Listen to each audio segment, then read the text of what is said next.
I got it on starting just so we can pull it up and see how loud you are.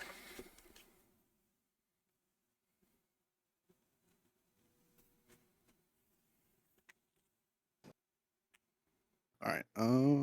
Yeah, I need to get it pulled up actually so I can listen too.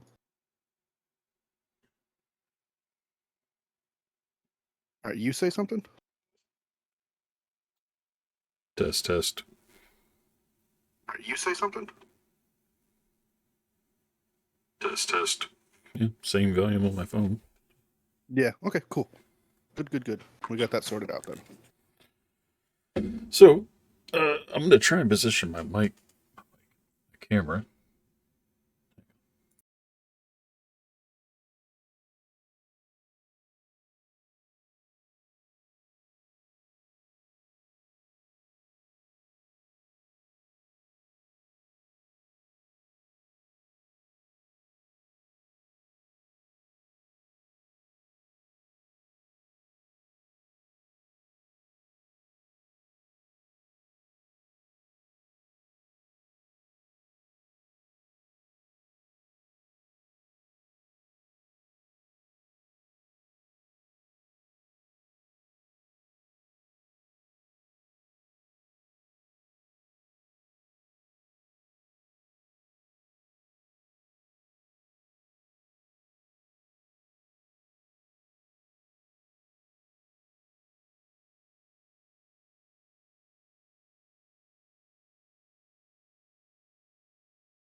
I don't remember what it is.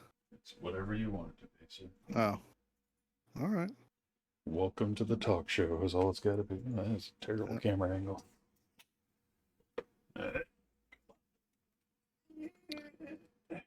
Welcome to the show, everybody. This is the Two Veterans, Two Brothers, Two Views, an open discussion stream where myself, Dragon Hello. Lord, and my cohort, Big Texas Goat, talk about just recent events, hot takes, anything like that. Goat seems to be struggling a little bit here. And he's actually bringing onto the screen our first discussion topic. So, Goat, why don't you share with us what we got there? Hang on. Ow. God. Let me back the camera up.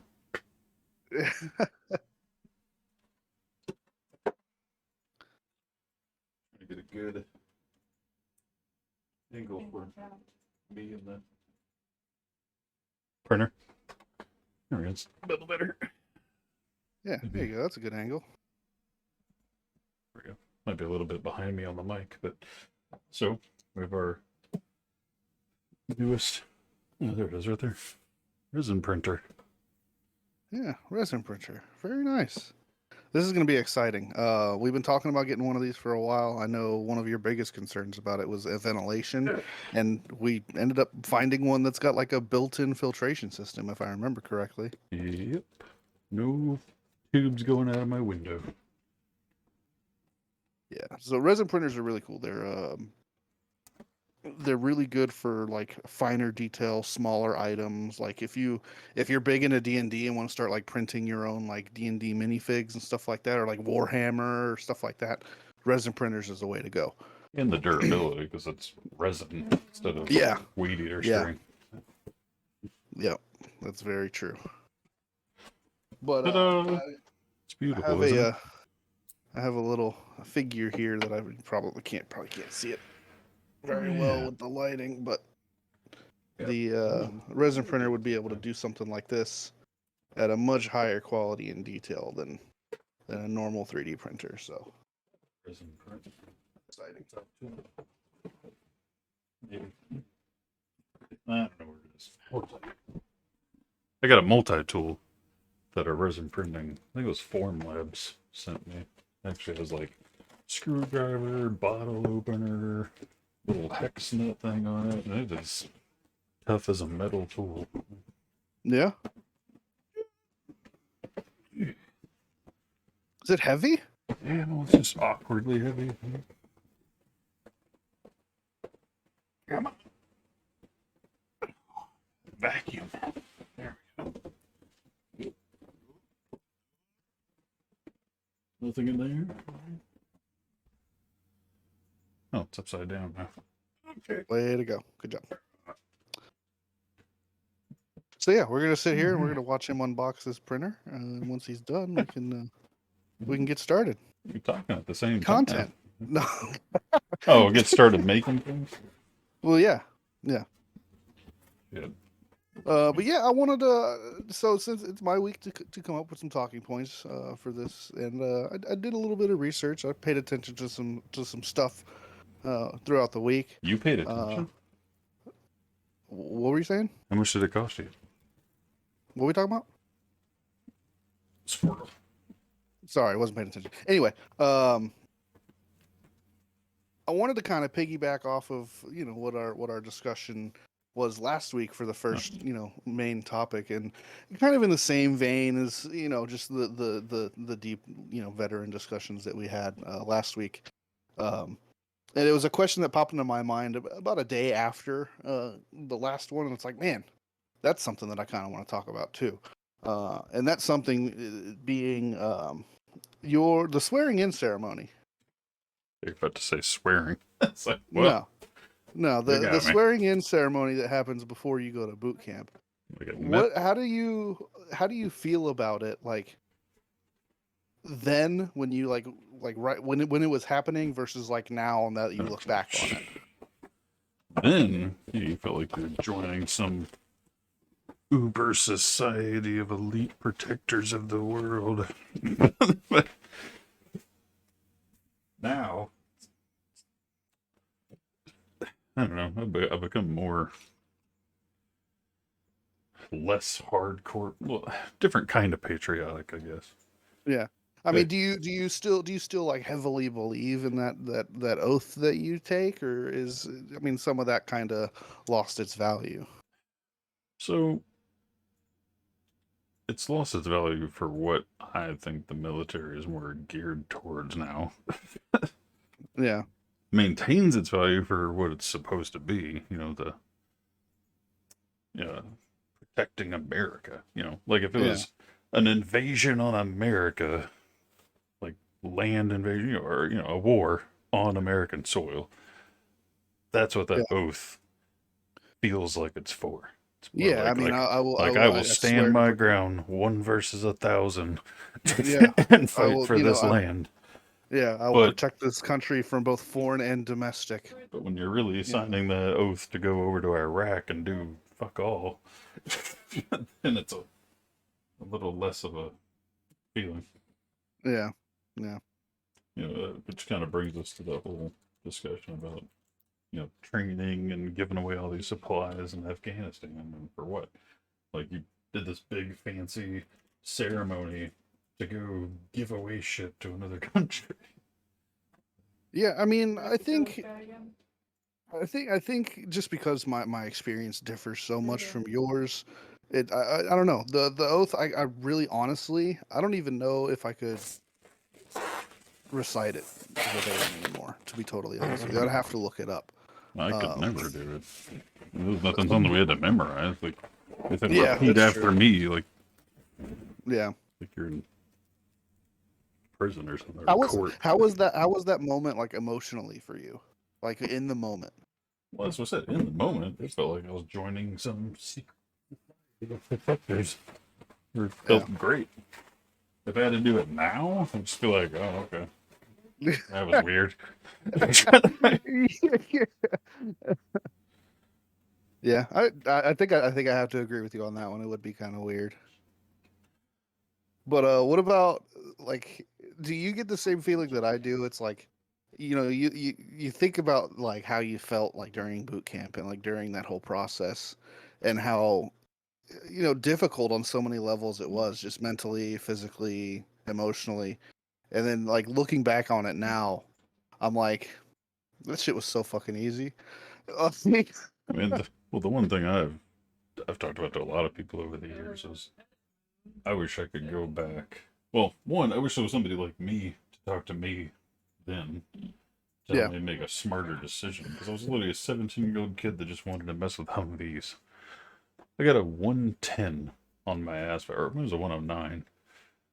I literally could have did any job in the world, Yep. but I was a 17-year-old kid making that decision. Yeah. And they're like, Agreed. they pulled up this list of hundreds of things.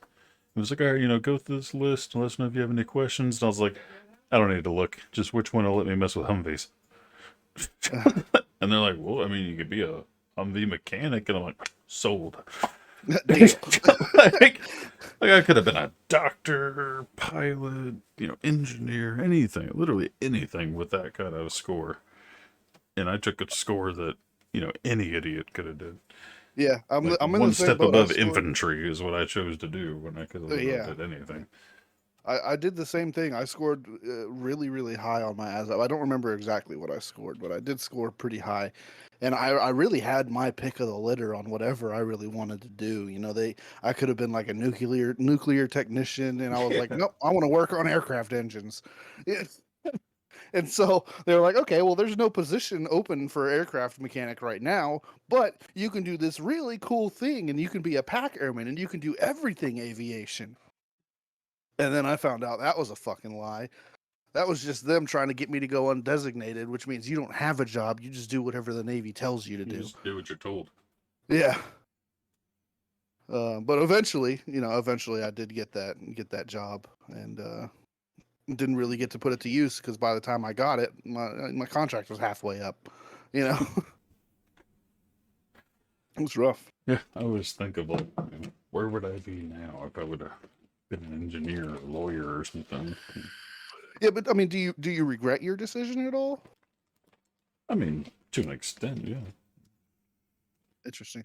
I don't. Because, like, I don't know. The way that I try to look at it is like, if I had chosen a different path, I may not have met some of the people that I met, and I may not have formed some of the Well, relationships that I formed yeah, over the but time. And it's like, from the whole, I forget what the phrase is, but you would have just met other people and made other friends. I mean, yeah, it's not like you that's would have been friendless because of it. I mean, well, yeah, sure, of course, but like, I appreciate the friendships that I have now and the yeah, people I that I've mean, I met. do too. And I mean, but I'm like, if I had the if I had the choice, if you're like, you could either go back in time and change it or keep things as it is, I'd go back in time. I would, Yeah. I would change that job. I would go from mechanic to something else. Shit. Yeah, I mean, and who knows? Maybe if I'd had a different job or actually picked a fucking job that day, I might still be into this day. Who Yeah, knows? well, yeah, that's the You same know? thing. I might still be in. I might have gotten out and be making six figures a year right now instead of Yeah, at the company I am now. You know, I basically don't even have a career path. I just have a job. yeah. I mean, and we touched on that a lot. Well, very briefly last week. It's like the skills that you learn just set you up for success in so many ways, especially if you're smart about it and you kind of think like, rather than thinking about what you want to do in the military, you think about what you want to do once you get out, and you can really set yourself Yeah, up really well. Like, I remember when my contract was coming to an end when I was in Woodby Island, Washington. For those of you who don't know, Boeing is headquartered out of Seattle.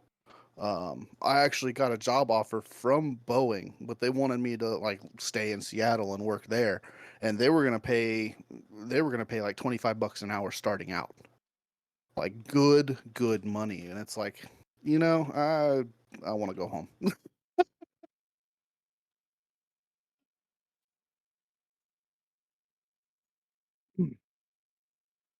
yeah. And it's I don't know, I had a lot of weird things. Like even when I got out, I had this vision in my head. Even at what was I, 29, that I would just like get out and start making $30 an hour as a mechanic, like starting out. Yeah, no, no. I went into that. I mean, you did too, but I went into that industry, and there's just no money to be made there. I mean, there All is, but you have to be like a master certified ASC fucking mechanic, yeah, have a hundred exactly. thousand dollars in Snap-on debt, and like Yeah, yeah, shit, exactly. you have to make that your life. Speaking of Snap-on debt, dude, I'm proud. I am a mechanic. I was master certified with Ford, and I don't have any Snap-on debt. I don't have a Snap-on guy calling me every week. You just Feels got good. you just got Matco debt, huh? No, I don't have any tool debt. I paid it all off. I was like, you know what? When I decided that I didn't want to be a mechanic anymore, I was like, I'm just gonna keep doing it until I pay off all my tools, and then I'm done. And that's exactly what I did. I stuck around, I did the work, I paid off all my tools, and then I was like, all right, well, I'm out. But it's nice to because I see all those memes all the time. I'm sure you do too about Yeah. the snap on truck in the funeral, like in the graveyard. It's like even in death, the snap on guy is gonna come for you. Or like the ones where it's like the wife getting something like a Snap-on jewelry box or something. Yeah, yeah. And, I mean, the Snap-on guy is really the only thing that really trumps the Snap-on guy is the guy calling you to ask about your car's extended warranty. Like, they're gonna find you and they're gonna call you. It doesn't matter. You could change your phone number. They've got it. Like, Yeah. They're also sell you like a used car salesman. oh, big time. I mean, they're good at it too. I put some thought into being like a tool truck guy. I always thought it would be Man, a fun job. you gotta be a soulless person though to do that job. I Just don't know. I mean, it seems like willingly fun. putting dozens of people into debt for the rest of their life. Like, shit. Listen, at the end of the day, you got to look out for numero uno, and if somebody else wants to make dumb decisions with their money, who are you to tell them not to? Ah, No, I just thought the job seemed interesting. I mean, I always have a thing for tools. Like, even if I know I'm not going to buy anything, I still like to go to Harbor Freight sometimes and look at all the tools. I'd like to go to AutoZone and just look around. Like it's just I love tools. I love that shit. Like, Yeah, I and mean, I do it, that it too, but that's because that's called smart. Not yeah, going. I'm not cruising around looking for the snap-on trick. yeah. I mean, don't get me wrong. Every time the Snap-on guy came to the dealership, I was in his truck. Don't get me wrong. I was in every tool truck just because I liked looking around. It was a nice little break. Most of the trucks had AC. Yeah, I mean, well, same thing. You still go look. Yeah. But yeah, I mean, I thought it was cool because like you get to be around these tools all the time. You get to have like this extensive knowledge about the tools, and you get to kind of, go around to all the dealerships and make friends and relationships and get to meet all these cool people. It seemed like fun. But I started doing some research on it. It is expensive to get started in that. Like you got to Yeah, put down some money. I bet. I think the best deal I saw, at least for like startups, for somebody that wanted to start their own truck, was through Matco. Matco offered like a really, really good like financing plan and like payoff plan and benefits and shit like that. It was a pretty cool deal. I almost did it. It's alive. Oh shit! You already got it going, huh? And just powered on. I just wanted to kind of take a look, see what the tank looked like and whatnot. Yeah. Sick. It really needs to be like a faster way to do this. Maybe there is. Just Literally disable the just stopper, pushing man. this button, just go, go, go, go. What if you hold the button? It doesn't do anything. Oh, well, that's lame. It didn't the first time. Now it. Oh, okay. It goes and then stops and goes and stops. But yeah, I can just hold.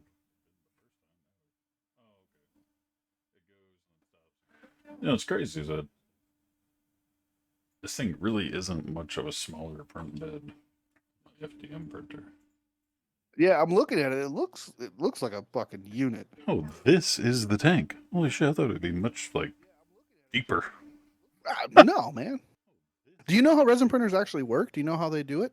Yeah, so a laser shoots up through the bottom of this glass down here into the tank, reflects off of this plate up here, and makes a print. Yeah. So I mean, yeah, it makes sense that it would be that shallow. I guess just, I don't know, a lot of the pictures I looked at is sort of the ones I was watching were deeper. Yeah, I mean, I'm sure you can get like bigger tanks, but oh, is that magnetized to the base? Is that what that is? Is that what I just I saw? don't think so. It looked like it fell into a slot. Oh, okay, so it's slotted. Oh, that's pretty cool. There we go. And there's a home button. Just press home. Zzz. Done deal. Yeah, you don't have to level it or nothing, huh? I don't think so. Man, that's nice. Yeah, it's gonna be pretty cool. I don't get the curing and washing station until tomorrow though, so I can't like do a test print tonight because I don't have anything. I mean, unless I try and manually cure it, I do have a blacklight in the garage somewhere. But Yeah, I mean, I know a lot of people that make their own curing stations. Like you can buy like a motorized Lazy Susan and then just some plywood with some tin foil and fucking ultraviolet LED strips, wired into a fucking battery with a switch. Like people do it all the time. yeah, this calibration card, literally just a piece of cardboard that you'd almost use like on the FDM printer to like level it, but just this calibration card. Okay, cool. I'm assuming that just maybe lay it in there. Yeah, be interesting to figure out. Yeah. Something to do this weekend. So I was reading through the news the other day and I saw an article that I thought was pretty interesting and I wanted to hear your thoughts on it. Apparently NASA discovered a new asteroid that has a small chance of impacting the Earth in 2046. Well, so what they're saying, what kind of damage would it cause? That I'm, theorizing. that's a good. I actually didn't read into it that far. Let me I let me mean, see. if it's gonna fuck up a random city, I'm not too concerned. If it's gonna fuck up half the globe, I'm a little bit more concerned. Yeah. Potential impact on Valentine's Day in 2046, according to NASA's Planetary Defense Coordination Office. The asteroid has a 1 in 625 chance of striking Earth, based on data projections. NASA, well, that was data projections from the European Space Agency. NASA calculated the odds closer to like 1 in 560. Um, and then the latter tracks potential collisions with other celestial objects. Um, Don't mind the camera. the the asteroid apparently is named 2023 DW, and it's the only object on NASA's risk list that ranks number one out of 10 on the Torino Impact Hazard Scale, which I don't know what that is. It's like, what is that? It says a metric for categorizing the projected risk of an object colliding with Earth. All other objects rank at 0 on the Torino scale, so this is a 1. Well, Yeah, so throughout the DW's top list, its ranking of 1 means only that the chance of collision, quote unquote, the chance of collision is extremely unlikely with no cause for public attention or public concern. well, and again, it would depend on whether it's the size of Texas or the size of a baseball. Yeah. Risk of asteroid impact. Let's see. The asteroid measures about 160 feet in diameter, according to NASA data. Let's see.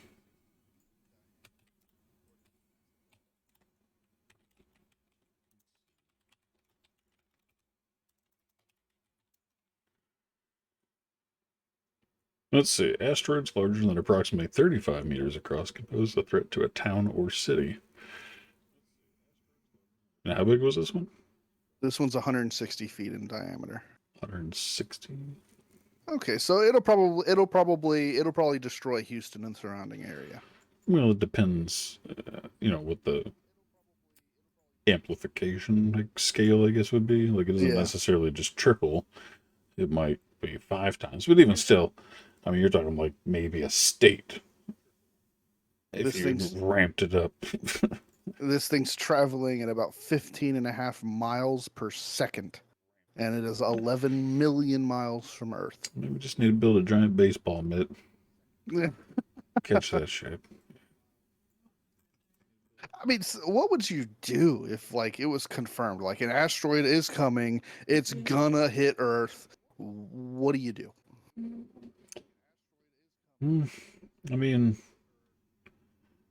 it really just depends on when. If you're talking about 2046, I mean, probably just, live life like normal and for now. In like maybe the last year or two, and then you just start, then, the whole world would just be chaos. Ben's gonna dig a hole. Yeah. How deep are you gonna dig it, Ben? Because I mean, this is an asteroid we're talking about here. This is gonna make a big hole. He's just gonna keep digging until it hits. That's what he's gonna do. Whichever happens first. Did you see the? Have you been seeing like I've been seeing these YouTube videos about this guy that like dug a tunnel like underneath his house to like a bunker / shed, like 100 yards away from his house. Like he like manually hand dug this tunnel. Like, could you imagine? Yeah, Ben knows what I'm talking about. The guy, that's fucking insane, like, dude. Is it the one that looks like super professional?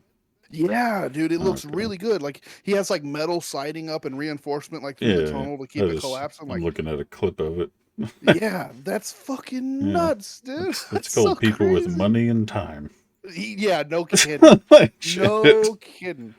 They either have money and time or no money and more time. Like, yeah, I mean, this dude's laying down concrete, rail cars. Like, yeah, no, he's got money and time. Shit. Yeah, that's fucking crazy. Like, with all of them, if you have that much money, like, what's the purpose of doing it yourself? Just need a hobby. Yeah, just bored. Yeah. Dude, if I had money, you wouldn't believe the weird shit I would do. Yeah.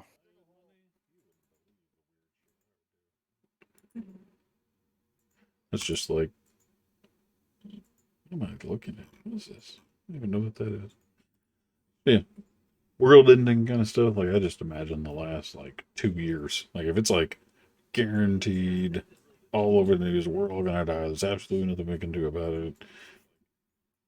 then yeah, I imagine it just turning into like,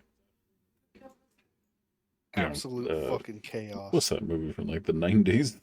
Like Oh, the like Road yeah, Warrior and shit. yeah, Like yeah. just I don't know. I feel like some people would be pretty prepared for. It's not like we haven't released, like 50,000 different movies about the world ending. You know, I'm sure that people try, but I mean, at a certain point, like you're just gonna be like, screw it. You're gonna go and rob a bank. You're gonna, people are gonna be committing murder and stuff just because they can.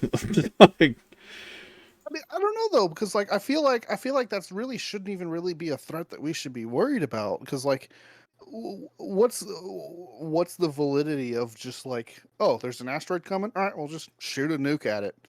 Like, well, just there's a take lot. one I of our mean, nukes, aim it at the asteroid, and just fucking let her rip, blow it up before it even gets here. well, because if anything in the movies have told us, it's gonna break into 1,000 smaller ones that are still gonna obliterate the world. You know, Maybe. I don't know. I feel like if we coordinate, like if this is a worldwide threat and the UN and like the fucking, the world coordinates with it, everybody that's got access to nuclear weapons just launches a nuke at the same time to impact at the same destination at the same time. Like, that thing doesn't really stand a chance, I can't and imagine. if But then if again, if Elon Musk can't find a reason or a cure for it, then we're screwed. right. Yeah. But then again, you think about it, right? Like if it has enough threat to like end civilization as we know it, it's has to be massive. Because I mean, even this asteroid, right, 160 meters across. That's pretty fucking big, but that really is only going to destroy one, maybe two cities. Yeah, I So mean, it'd have to be this kind of size, huge. I wouldn't even change my day to day. I would just, keep an eye on the news, figure out Yeah, I which was like, state oh, it's gonna hit. I'm gonna hit Oklahoma near Tulsa. It's like, all right, hey, we're backing up. Let's move. Yeah. And I'm not moving to one of the surrounding states either because Yeah, their calculations might be a little off. Like, yeah, no oh, we're shit. moving to Canada. Yeah, Goodbye. yeah. I've always wanted to go to Japan. This will be fun. Always wanted to go back to Germany. Okay. Yeah, Just a good time. yeah. Uh, Shit, I probably would I would change countries if it was going to hit yeah, anywhere in the United States. It's just like, all right, yeah, we're either moving to Alaska with Adam, or we're moving to Germany, or we're going to go learn Spanish. One of the two. yeah, yeah. Or Fucking, Japanese. yeah. I don't I know. know if I'm leaving the country, I'm going to Japan. I That's don't think I could handle Japan. Too tight of spaces, too that. small of everything. That may be fair. That may be I fair. mean, I'd like to visit, but I don't know if I'd want to live there. I'd really like to take like an extended vacation and just like live there for like 3 months and then just come back. Just kind of put the life on hold for a little while. Go experience Japan. Live there for a few months. Maybe get a part-time job or something if anything like that even exists. And just Maybe you should have experience it. stayed in the military and got stationed there. Yeah, well, It went there it's for funny. free. It's funny you mentioned that. If you'd have asked me while I was in the military if I wanted to like deploy or go anywhere or go to other countries, I'd have told you no. Ask me now. Fuck, I wish I'd have gone somewhere, dude. I wish, because I mean, I hear all these stories, like even yours, like from Germany and shit. It's like, man, I fucking missed out, dude. I missed out. Yeah, like I went straight to Germany and then I went to Hawaii and yeah, I mean, thinking back, I'm like, if I would have stayed in, I would have just kept bouncing around. I would have went to Japan and then Italy and like, Yeah, because yeah, there's dude. army bases Rhoda. everywhere. Yeah. Same thing with Navy. Like, I had a friend of mine. He got stationed in fucking Scotland. Like, what? That's so fucking sick. I want to go to Scotland. And that's another thing that when you think about like back to that whole like which MOS would you choose? That's another thing, a factor to take into account. Like Grace is thinking about doing like military police, and it's like, yeah, because if you did, there's literally military police everywhere. Everywhere. Yeah. Like the smallest little fob in some place like Scotland is gonna have guard duty. Yep. Like, Yep. You're gonna be able to travel literally anywhere. And if you're good enough, you can go anywhere you want. Yeah. No. But it's kind of the same thing. Like, you think about like the cooks and chefs. Like, the problem with that is that there's a 75% chance you're just going to end up in a chow hall somewhere. But Yeah. there's the 25% chance you can be the, private chef to a general or something. Yeah, Where, I was gonna say if I was gonna be a cook in the military, that's what I would want to do. I'd want to be like a general's private chef and cook real food. You know? yeah. But the same kind of concept, they could be the small little 10-man operation in Scotland and they might have room for a cook. Yeah. And your whole job is just to cook 3 meals a day for those 12 people. Yep. Fucking yeah, yeah, that would be cool. I am a little salty that I missed out on so many things in my time in, but I don't know. I don't let it bother me too much because I know there's really nothing I could have done differently. I didn't end my contract. I got tenured out, so even if I wanted to reenlist, I wouldn't be able to. Um, so I mean, it is what it is. You know, it sucks, but whatever. But speaking on foreign affairs, another little funny thing that I saw that I thought you'd get a kick out of is Honduras lifted their ban on morning after pills this week, and it's like, like why was that something like that banned to begin with? Well, because it's child abortion. I mean, Is it though? Is it? it's, well, a lot of it's religion, but Yeah, yeah. I didn't even think about that. You're probably right. it's also, it's a lot of the, I'm trying to say, the activist groups, as far as I know from vague headlines I've seen, they look at it as the same as whether it's the day after or 9 months later, it's still child abortion. Yeah. Yeah, I mean, but then again, when you think about it, it's Honduras. Like, Well, yeah, but a lot of little countries, they're hyper religious about things like that, so yeah, probably that's true. more of the religious standpoint there. That's true. That's true. Uh, It's only a kind of in 14-year-old band, though. It's not like it's been around for long. yeah. I mean, but I don't know. I thought it was pretty interesting. Wait, oh, first I woman president lifts the ban. Whoa, look at that shit. It's weird. It's See, only I banned didn't for even 14 realize it was. years, though, so it's only been banned since, what, 2020? Or not 2020, 2000, or 2010. Jesus. Yeah, Ugh. yeah. I It just mean, makes you wonder, like, how did that even come into play? Or I guess it could also be just a lot of these countries also don't have, a lot of wide open women's rights either. So, yeah, that too. Yeah, yeah. I mean, I just found it interesting. I don't know. It's it kind of I don't know. I thought it was weird because I mean stuff like that is normal here. Like you can get those at a gas station. Yeah, like I don't know. I thought it was. interesting. I felt like that was a thing to like. I didn't even know that was really a thing that was on anybody's radar to ban. You know what I mean? Like, I mean, I get the abortion thing. That makes perfect sense. Reading the article, it's kind of interesting. There's actually limited access to contraceptives in Honduras. Yeah, All kinds of abortion is outlawed in all cases, including pregnancies that are a result of rape or threaten of the life of the woman. yeah.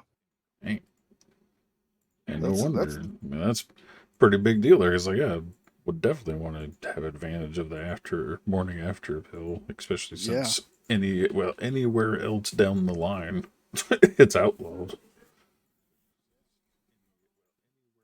yeah. Ben, so you don't want to have a baby? You don't have sex. Yeah, yeah. That's not what you said last night, Ben.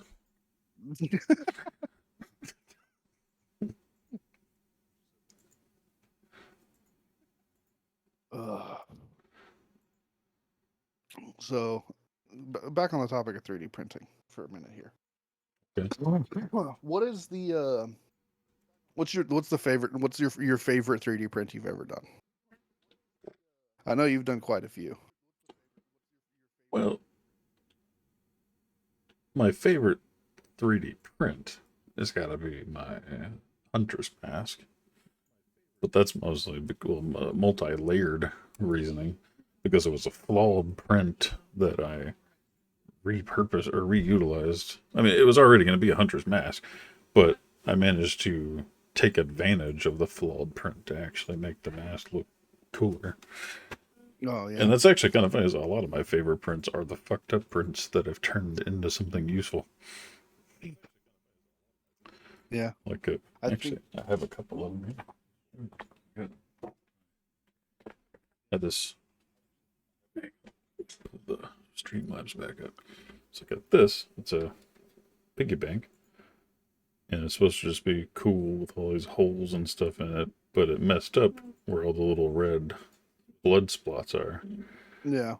and it was just a ball of string right there where that empty gap is on all Yeah. three of the spots. And rather than throw it away, I just turned it into a zombie pig, painted it green, and painted the holes red with blood. So it's like, Huh. now it's an actual, in my opinion, it's actually cooler than making it pink and Yeah, having that a is pretty cool. standard pink.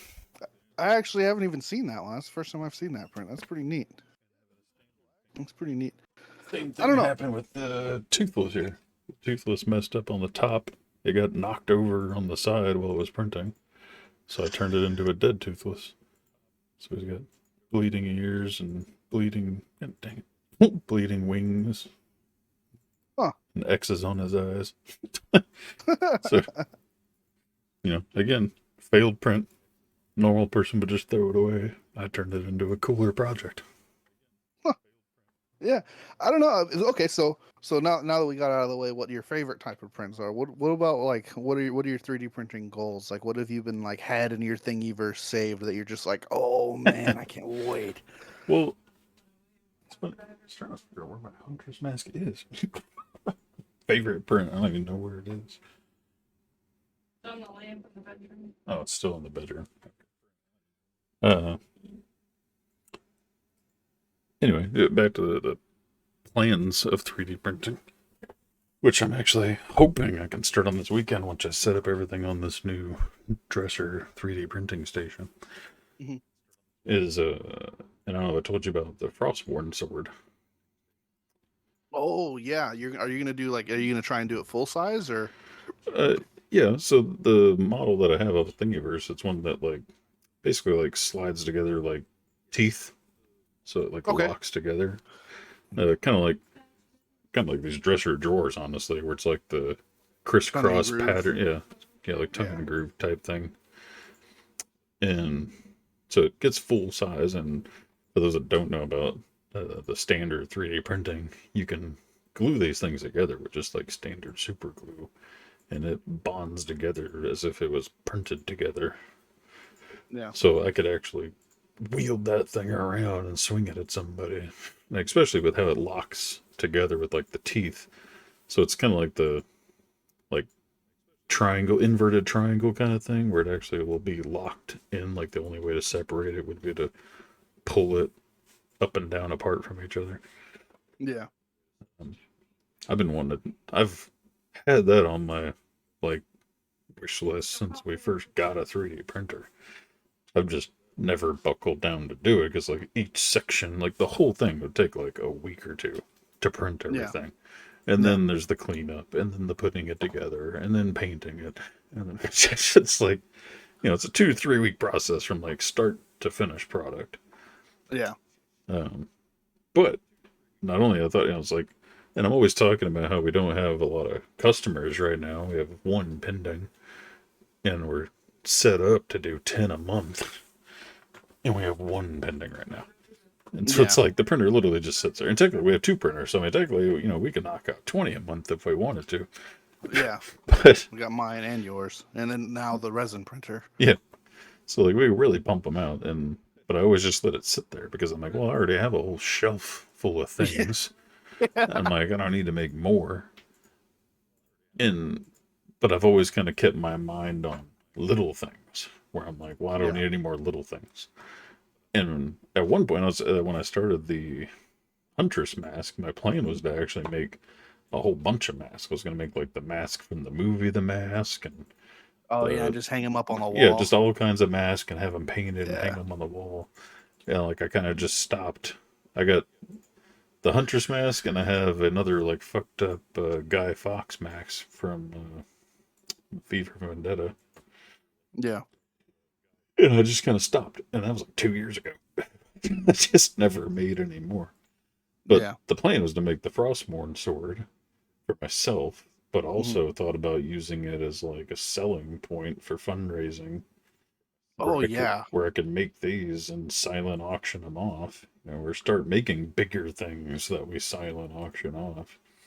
Yeah, I mean that would be really really cool. I never really put too much thought in like printing like bigger things. It's just it's too complicated for me. Like I don't want to have to assemble it with glue and shit. So I Yeah. just I kind of leave it alone. But I have one on my little list that is deeply involved. There's only 16 print files. Um, so While you're talking uh, about that, I'm gonna grab the mask. I can still hear you though. Yeah, but it's only like 16 files of different bits and pieces for it.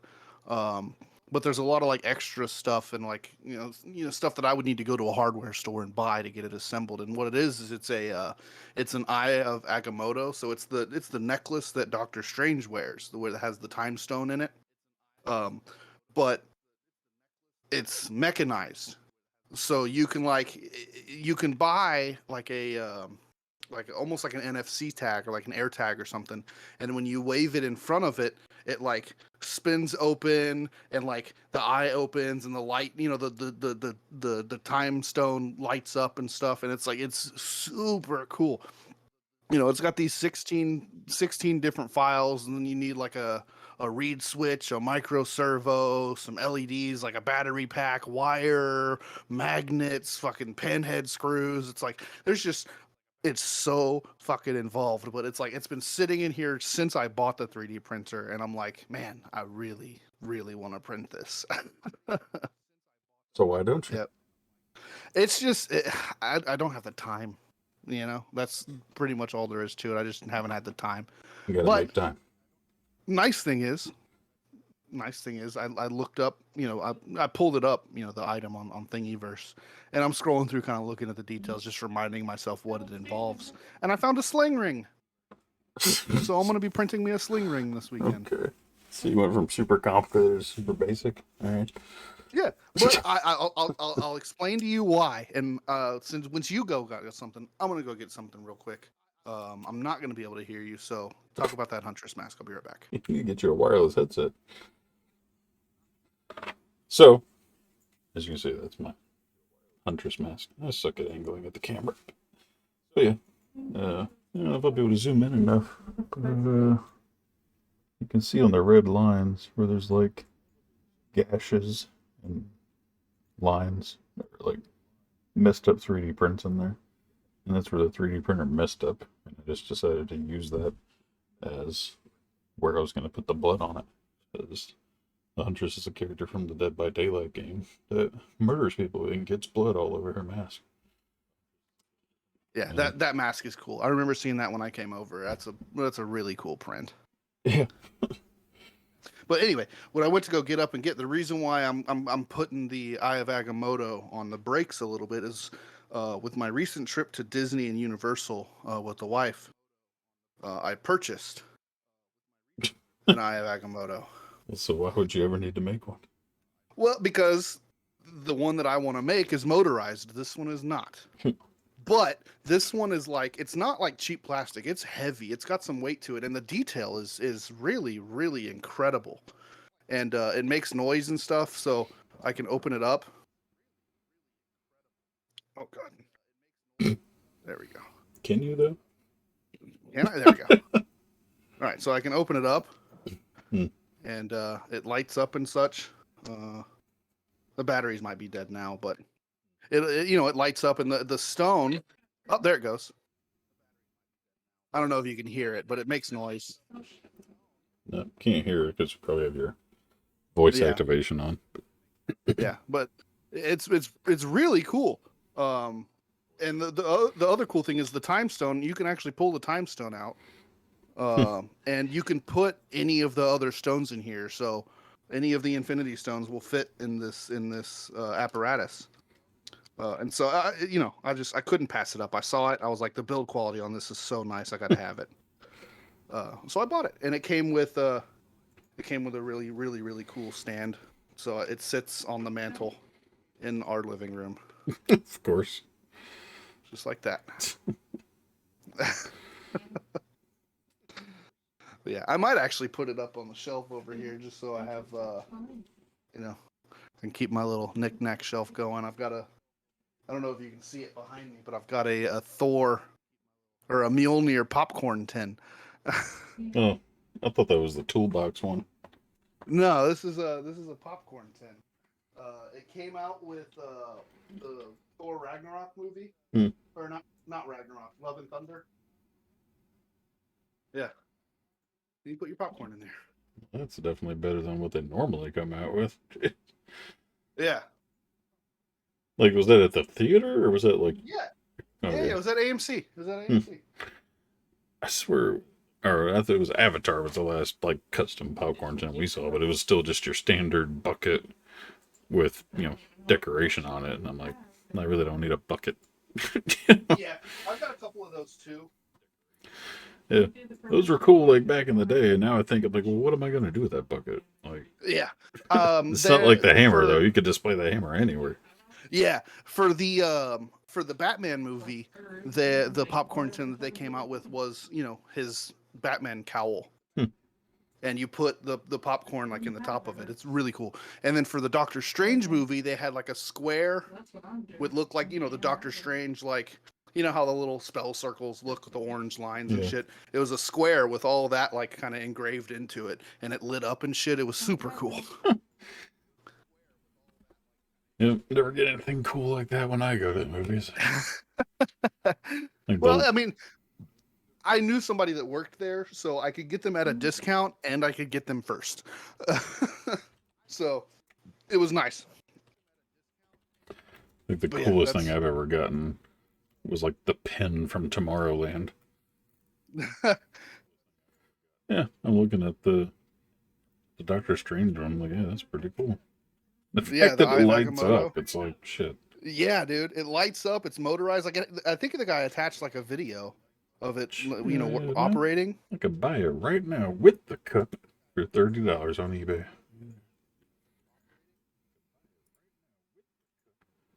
Oh, you're talking about the popcorn tin. Yeah. Yeah, the popcorn tin with. No, I just say the bottom is cracked a little bit, but still. That's pretty cool. So it's like clear plastic. Okay. Yeah. It's like clear orange plastic. It actually collapses down too. Yeah. It gets real small, easy storage.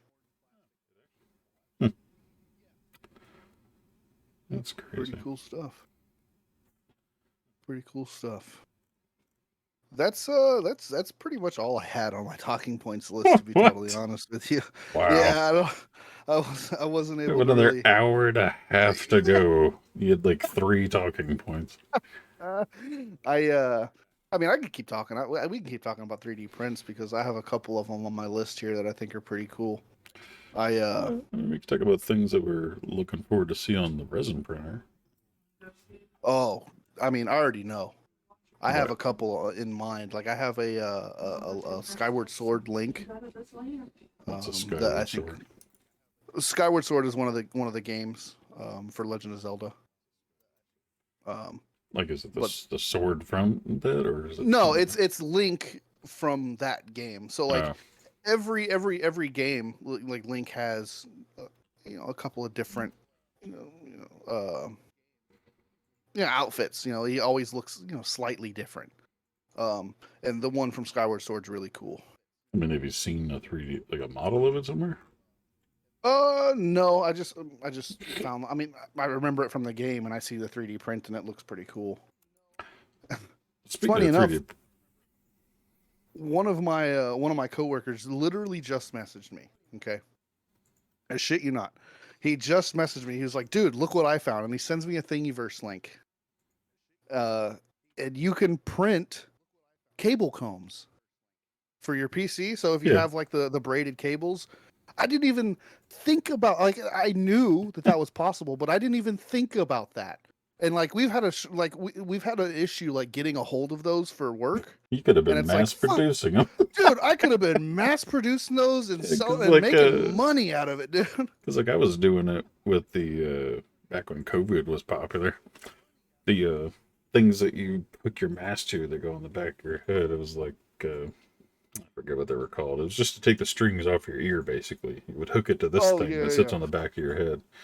yeah, And like I was printing those out like 8 at a time across the entire bed and like donating them to like hospitals and shit and nurses and whatnot that have to wear them, 8-hour yeah, shifts, 7 days a week. yeah. And it's like, yeah, same thing with things like the wire comb. It's like, yeah, you could have been making, 12 at a time across the print bed. Yeah. Like shit. Yeah. I I have another like, goal 3D print. Um I found on Thingiverse a Pokemon chess set, dude. I want it so bad, but it would be perfect for the resin printer. Yeah, as long as you make a good donation. It is 36 files. Well, plus the pawns have to be made, Yeah, 10 that's times each. true. Yeah, yeah. Well, Well, actually, 36 no, no, files, but like everything has to be printed in twos, or no, no, that's not true. fours. Well, no, that's actually not true. Not true. Unless they're, Every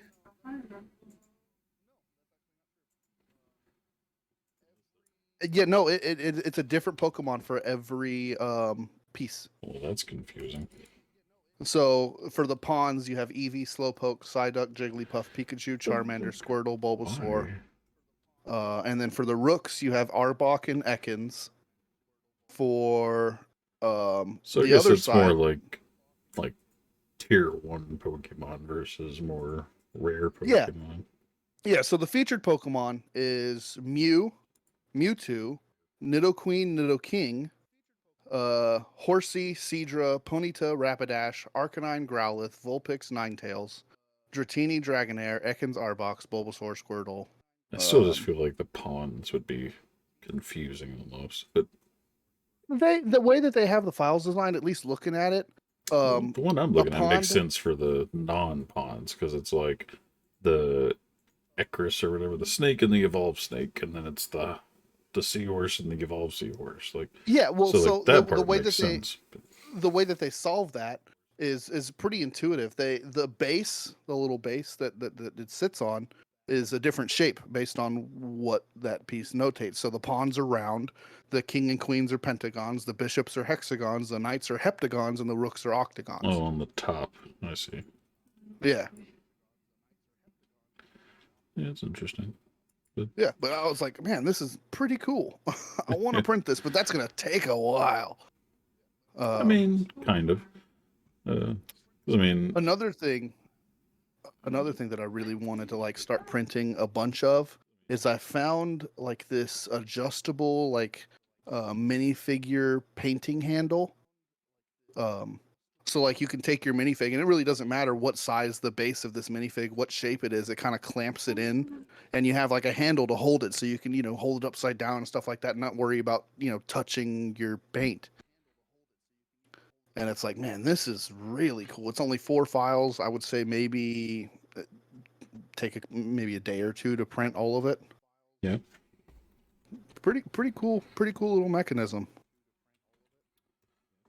I'm looking forward to making one of the first things I made on the regular printer was the Game of Thrones chair, and it was like a complete fucking failure because that's not meant for an FDM printer. So I'd be kind of curious to see how it'll turn out on a resin printer, Yeah. or even crazier things like this, for example. I'm gonna block your camera for a second just so we can put it up on the stream, making something like that.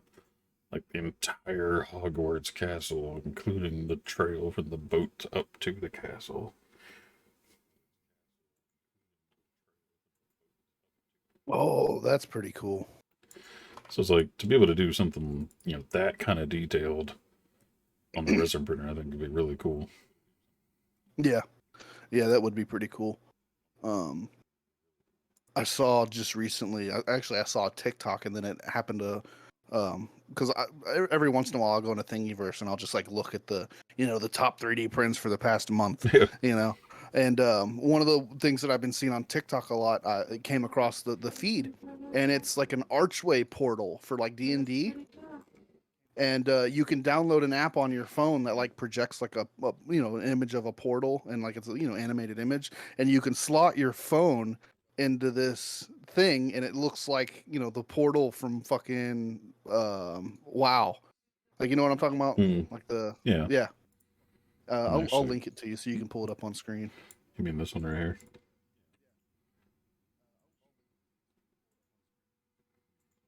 Yep, that's the one. Yep. Way ahead of you. Yeah, that's so cool. Like Yeah. stuff like that. Like, man, 3D printing is the way to go if you are a D&D fan. Well, yeah. I mean, that's Oh, endless amounts of things for that. there's different like versions of the portal. Like you can get like the portal from Use your Stranger words. Things. From Stranger Things, you Oh, know how there yeah. was like that portal that yeah. You can print that too. That's a little variation that they have on there. Companion cube mimic. Oh yeah. I That's a, found a that's actually what I'm making for our current veteran customer is a companion cube. I found a 3D print page that has 60 D&D hero minifigs that you can print. So it's 60 files, and it covers just all different kinds of minifigs that you could ever want. Yeah, I mean you can go ham on things like D&D and Warhammer, any kind Yeah, of tabletop. especially if you have a resin printer, because resin printers are way better at that shit than regular Yeah, ones you are. can get custom dice and just Yeah. dice holders.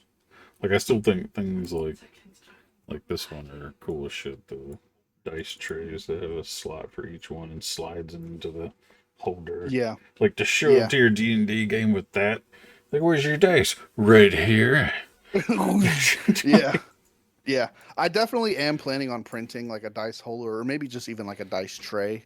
Because I mean, no, you printed me that Cthulhu dice tower, Yeah, and I ended up painting it, and I use it every D&D session. I fucking love it. that's one of my Um, favorite dice towers.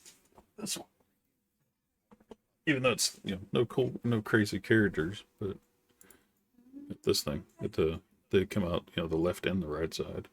oh yeah, Super yeah, that's a pretty cool one. basic print, but just cool looking. Yeah, I. But there's a whole bunch of dice towers too. Which, speaking of Oh which, yeah. that's what I was gonna say earlier. We went to. I may have told you already, but the board game store in town has like a garage sale like once or twice a year, Hmm. and it's usually just a bunch of people making crafts, everything from melty beads to earrings to 3D prints and stuff, and it's all nerd stuff. And one of the dudes that had some 3D print stuff, he had like all kinds of like dice towers and stuff, and like he's using standard FDM printing, and like I don't know if he has like $1,000 freaking printer, but man, that you would look at his stuff, you could tell it was FDM by like flipping it over and looking at the base, Yeah. but it looked like resin, like perfectly smooth across the entire print, intricate details, like just everything about it looked like something that was manufactured at a factory until you flip it over to the bottom and see the actual like start lines. Yeah. It's Yeah. just like, man, dude, like, I mean, I know there was a channel on YouTube that was big for a little while, but then just kind of died. Um, he always printed like full size helmets, like yeah, he had like a Master Chief helmet, an Iron Man helmet, and he would 3D print it.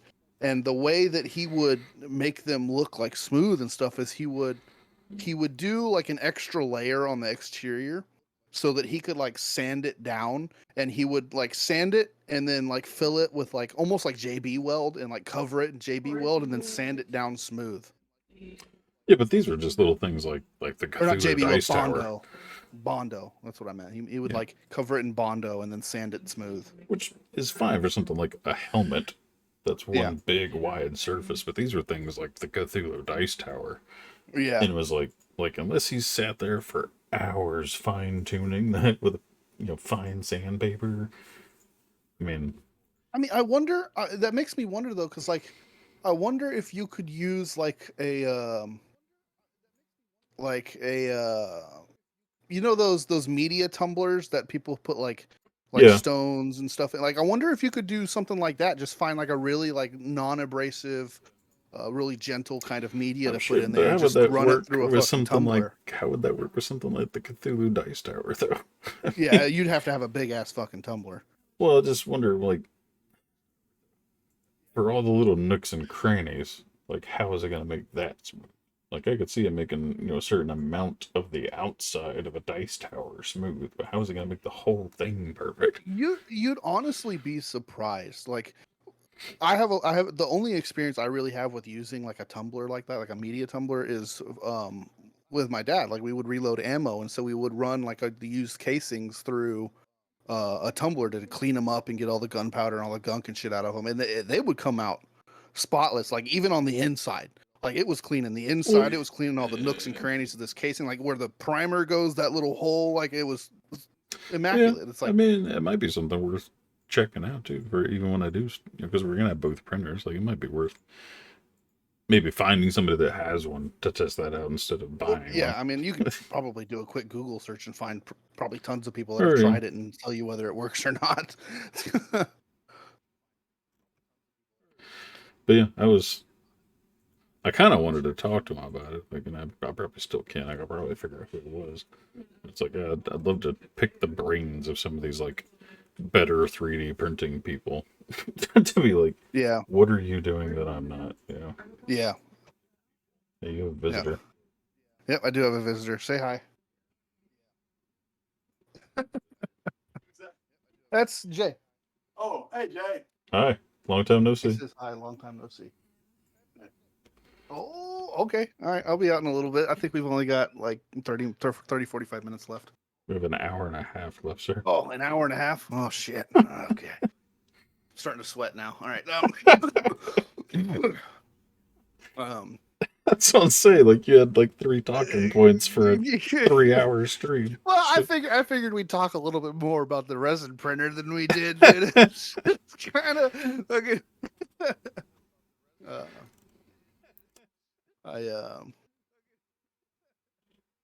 I want a paint station. I've decided. I think I'm gonna invest in one. I want to get like an airbrush and like really get into like painting these 3D prints. Yeah, you can get. I mean, we've looked at airbrushing several times, and the problem with airbrushing is it almost kind of reminds me of like 3D printing in general, where it's like the intro level airbrush tools are just might as well be doing shit with crayons. But the problem is like the advanced ones cost so much money that it's like unless you're really gonna buckle down and do it a lot, it's an investment. So it's like if you're gonna be just casually doing a couple things a year, the cheap ones, are in the right price range, but aren't gonna do a very good job. So it's like that's why we've never buckled down and did it, because it's like you either can spend like $50 and have the equivalent of crayons, or you can drop 200 and produce some quality stuff. But it's like, I just don't have a spare 200 for the once in the blue moon I might want to paint something. Yeah, I watch a lot of Adam Savage on YouTube, and he's always like building stuff and painting things and stuff like that on his YouTube channel, and he talks a lot about like how he paints models and things of that nature. And one of the things that always stuck with me that I take into like even painting like minifigs and stuff now is paint in the order that you would get dressed. So like paint the skin first. That way, if you have like a little overlap, right, and you mess up, you're gonna paint over it with the clothing or whatever the case may be, and then paint the socks, and then paint the boots, and then paint the undershirt, and then paint that in a manner that you would get dressed if you had to put on your skin and your hair, and and it's like that's an interesting theory, and I never really thought of it that way, and it makes painting things so much easier when you think of it like that.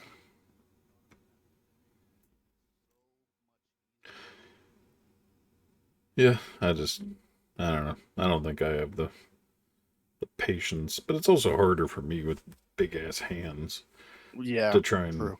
paint little bitty details, and hands cramp up and stuff. Yeah, I definitely feel that, 100%. I remember this one. God, see, it's things like 3D printing that really make me wish I had some people to play D&D with. You do. You just refuse to do it online. Because it's not the same. Like this, look, this is so much different when I could have something like this as the game master.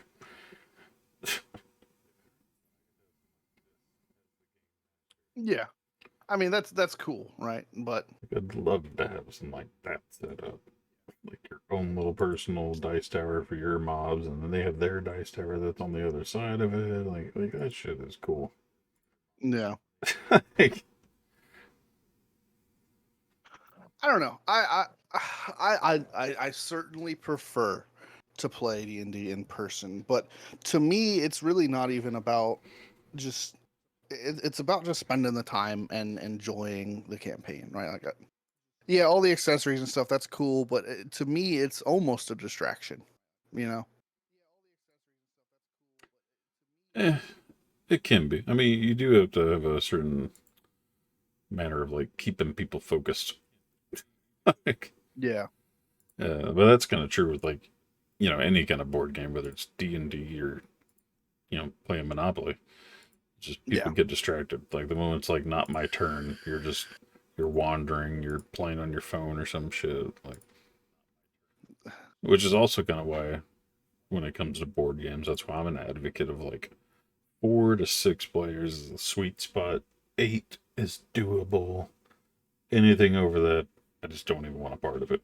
Like Yeah. the moment you Yeah. start moving into party games or trying to have like even the 8 man.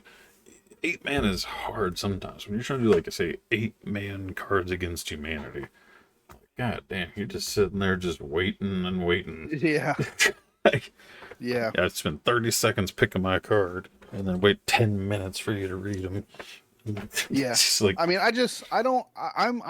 my thing is I don't like learning a game, like a new game that oh, he has nobody else knows either. Like, I don't mind learning a new game, but somebody needs to know how to play it so that they can teach me. Because like I don't want to sit there and try and learn it at the same time as everybody else. well, that's You like know? me and you were always talking about, like with our virtual game nights. Like, we need to set a night aside for me and you to sit there and learn it. That way, when we go in with the other people, like, okay, at least we have an idea, and then we can tell them. Yeah. Show that 3D print that I just sent you in Discord. It's a cool little like Echo dot holder, dot Gen 4 holder that looks like R2D2. It's pretty neat. I actually have that Echo Dot. Yeah, there you go. Might have to make one of those. That's pretty cool, man. Oh shit! I gotta. I'm Yeah, a big I'm a big fan of like Studio Ghibli movies. So like, Spirited Away and Howl's Moving Castle and stuff like that. And I found a Totoro phone holder, which is Totoro? just Totoro. Yeah, What the hell is Totoro? it's Totoro. yeah, it's a character from one of the Studio Ghibli movies. It's one of the most popular Studio Ghibli characters of all time. Is that a big cat? Yeah, like Looking a thing? big giant like bear cat looking thing. But no funny. I just saw that as a dice tower, and I was like, whatever the fuck that is, and just Yeah, that's scrolled on to the next page. Yeah, yeah, that's it a even Totoro. says Totoro dice tower. I didn't read Yeah. it though. I was just looking at the picture. Yeah, Ben knows what I'm talking about. Totoro's fucking sick, man. That was just funny though. I pulled up Totoro. I'm like, wait a minute, I just saw that. Shit, Yeah, it's super popular. never even heard of it. You ought to watch it. Like I don't know. You may not like it. I don't know how like into anime you are because it is anime style. Zero into anime. Yeah, so I mean, it wouldn't really interest you too much, but it's pretty cool. Oh my god, I'm looking through Thingiverse right now, and I found you can 3D print the shell for a Nintendo 64 controller. Oh yeah, you can do it. They also for like Xbox faceplates and stuff. Yeah, yeah. I found one that I think you might have some use out of. It's a GoPro mount for the 3D print, so you can like mount it onto the top rail of the bar and just mount a GoPro to it. Well, I am gonna have it. I mean, well, I have different things for that. I got an arm that's like a adjustable arm that holds the Oh, camera okay. for it. That way, Yeah. depending on what I'm printing, I can get it closer or further away. Yeah. Which hopefully I'll Tell have that all set up this weekend. tell me how these like articulated like snakes and shit work, dude. Isn't that just fucking pure magic? Nah, the snakes and stuff is fine. It's the things like the articulated dragon. Or, Yeah, that's what I'm talking about. Like that shit is fucking I magic. think I said this last week, but yeah, the freaking face hugger. I would just Yeah. print this on the bed flat, and you just pick it up like this, and it's completely, comes like that. I don't have to do anything to it. Did you see that you can print like dragon scale and chainmail and shit now? Like people have that out now. That's something that you can do. Yeah, instead of making it yourself. Yeah, that's so cool. Man, it's crazy to think how far 3D printing has come. Did you know that they're 3D printing food now? Did you know that that's like actually a thing? Well, I mean, yeah, it's been a thing for a while. It's just been advancing more. They're 3D printing fucking houses, dude. Did you see? Have you seen that? Oh yeah. There's also I think it was boats too or something like that. Man, I wonder how much something like that costs. Like, I wonder if it's cheaper to 3D print a house versus build one out of wood and shit.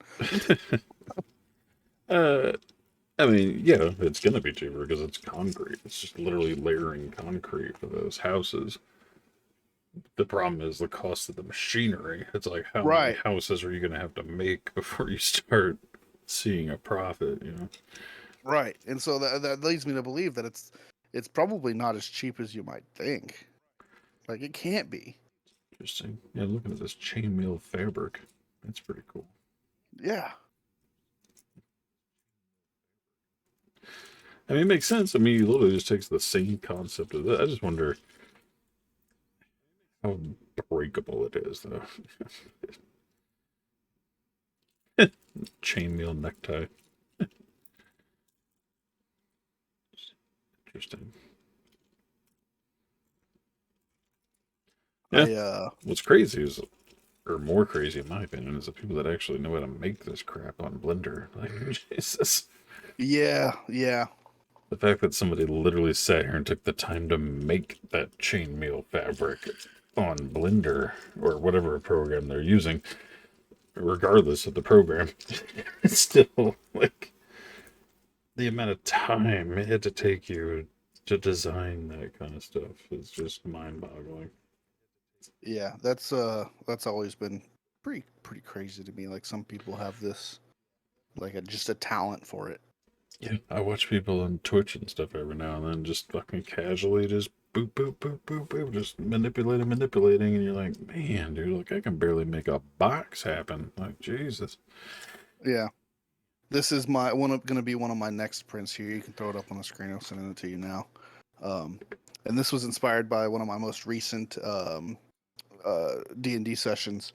One of the dice that I was rolling just wasn't rolling well. I was getting shit rolls, and so The dungeon master, he actually bought like he bought one, and it was a little dice jail. So you put the dice in there and you close the lid and it like lights up and shit. I was like, man, this is so damn cool. I need one. So I was like, you know what? I'm gonna print one. Cool little dice jail. You can put it away for the session. It's like, nope, you're being a dick.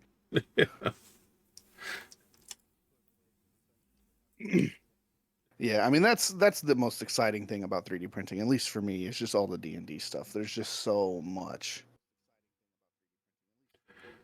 Yeah. Look, it's like I remember when we were doing the Star Wars D&D sessions, or now it's Star Wars D&D, but what was it called? Pathfinder? No, dang, what is it called? Uh, it's what do you call the style of D&D? Like not D&D. What do you just call like? Oh, it's just a Yeah. role-playing game. Well, yeah, I wish there was It's literally a role-playing game. yeah. Well, anyway, so it's a Star Wars role playing game. It's Yeah. its own book, its own everything. Yeah, you were telling me about that. I was kind of interested in that. Oh, it's Edge of the Empire. That's what it's called. Edge of the Yeah, that's right. Yeah. When I was doing that one, man, like everywhere we went prior to starting the game and during the game, like I was looking for like figures or things that I could use for the campaign. Like everywhere I looked, it kind of reminds me of like when you play like like survival games or watch things like Walking Dead and stuff where you start like seeing things out in the world like we could use that in the apocalypse, or every time you Yeah. see like an auger you think about 7 Days to Die, and Yeah. it's just things like that. So it's just everywhere I went I'm like, ooh, that'd make a good house or wall or whatever the fuck's part of your story. Yeah. And just this was before I had the 3D printer, so like it was like, man, like everywhere I went, I was trying to find something I could use, and I had all kinds of crazy shit that I used for it. I went and bought a dowel rod from Lowe's, and then I printed out little pictures of like the NPCs and shit I wanted to use, and then taped them to the dowel rod onto a little like magnet base, so it had some weight to it. Like basically Yeah. made my own little generic game pieces. Like things like that, where it's like, man, Yeah. if I had the 3D printer, I could have literally just printed every single thing I wanted to use. Which is why it's like, man, if I could find some people to do that with in real life, it'd be so cool to print out everything I wanted to use. Yeah, be cool. Yeah, I'm definitely going to be. I plan on running a D&D campaign here pretty soon. Actually, I have the books here for the campaign that I'm running. It's a limited edition cover of Spelljammers, which is really cool. It's D&D Space Pirates, man. It's going to be sick. There's some new races. One of them I'm super excited about because I see some really crazy potential for it. I'll go ahead and talk about it here. Let me pull it up. Let's see. We have so the new races are astral elves. They look like this. Looks like a They're blood really elf. Yeah, it kind of looks like a blood elf, yeah. They have auto gnomes, which are pretty sick, so like mechanical gnomes. You can be a what they call a gif. It's like a humanoid, like standing on 2 feet hippo. They have Hadozi, which are they're like monkey people. Tell you right now, most likely be a hippo. Yeah, but what the one that I'm most excited about is this guy, the plasmoid. So I'm more excited about some the of hamster the mount. some of the skills of the plasmoid, right? So the creature type, you are an ooze. Your size, you are medium or small. You choose the size when you select the race. Your walking speed is standard 30 feet. But where it gets interesting is you have a trait called amorphous. And the trait reads, you can squeeze through a space as narrow as 1 inch wide, provided you are wearing and carrying nothing. You have advantage on ability checks you make to initiate or escape a grapple.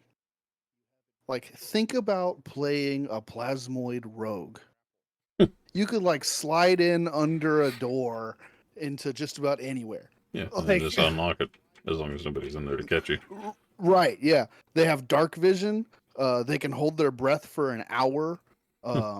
They have resistance to acid and poison damage and advantage on saving throws against being poisoned. And then they have their final trait, Shape Self. As an action, you can reshape your body to give yourself a head, 1 or 2 arms, 1 or 2 legs, makeshift hands and feet, or can revert to a limbless blob. While you have a human-like shape, you can wear clothing and armor made for a humanoid of your size. As a bonus action, you can extrude a pseudopod that is up to 6 inches wide and 10 feet long, or reabsorb it into your body. As part of the same bonus action, you can use this pseudopod to manipulate an object, open or close a door or a container, or pick up or set down a tiny object. The pseudopod contains no sensory organs and can't attack, activate magic items, or lift more than 10 pounds. Right, Ben. That sounds like a rogue thief's wet dream, dude. all That's kinds of- so crazy. And then they have like these bug people, the Thrykeen. Hmm. I don't know if you can see it really well. Yeah. Those are pretty cool. Nothing super special about that. They have secondary arms, so you can hold on to like a two-hander Multiple and a items, one-hander. yeah.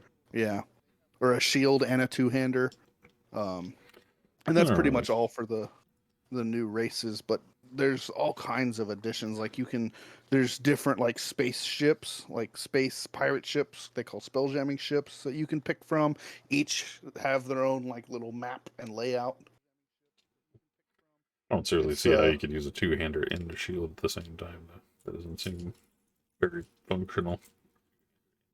Well, I mean, why not? I mean, Well, because you need like a left and a right hand for the two-hander, and then where the fuck are you gonna? How are you gonna swing that and well, let's see. hold a Let's see what shield it in front says. of you? Let's see what it says. You have secondary arms. You have 2 slightly smaller secondary arms below your primary pair of arms. The second arms can manipulate an object, open or close a door or container, pick up or set down a tiny object, or wield a weapon that has the light properly. Yeah. So a Okay, shield's not gonna be so light. yeah, no, you wouldn't be able to carry a shield. You could carry like maybe like a dagger or something. Yeah. Or maybe a light crossbow or something. The other one, which is pretty cool, is sleepless. They do not require sleep and can remain conscious during a long rest, though you must still refrain from strenuous activity to gain the benefits of the rest. So, like, talk Kinda about a like dormant state kind of thing. yeah. Well, I mean, talk about like a passive watch guard, like while the rest of the party sleeps. It's like I don't need to sleep. Go for it, you know. And then they have telepathy, so you can speak to Other insects. other other Trykeens without using the use of magic. Wait, without the assistance of magic, you can't speak the non-Thrykeen languages you know. Instead, you use telepathy to convey your thoughts. You have the magical ability to transmit your thoughts mentally to willing creatures you can see within 120 feet of yourself. A contacted creature does not need to share a language with you to understand your thoughts, but it must be able to understand at least one language. Your telepathic link to a creature is broken if you and the creature move more than 120 feet apart, if either of you is incapacitated, or if either of you mentally breaks the contact. So it couldn't like telepathy a fish or something. It has to be something that already has a language of some kind. Yeah, you can't telepathy a fish because a fish doesn't speak any language. And then it came with, and yeah, by the way, limited edition covers. It's really like shiny and glossy. And then the DM shield is really cool too. I'll show you.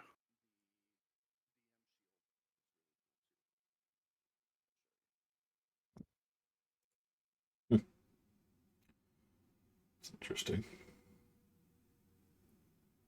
There's your space pirate ships. It's nice that it's 4 panels wide. It seems pretty big. Yeah, it is pretty big. Yeah, it's huge.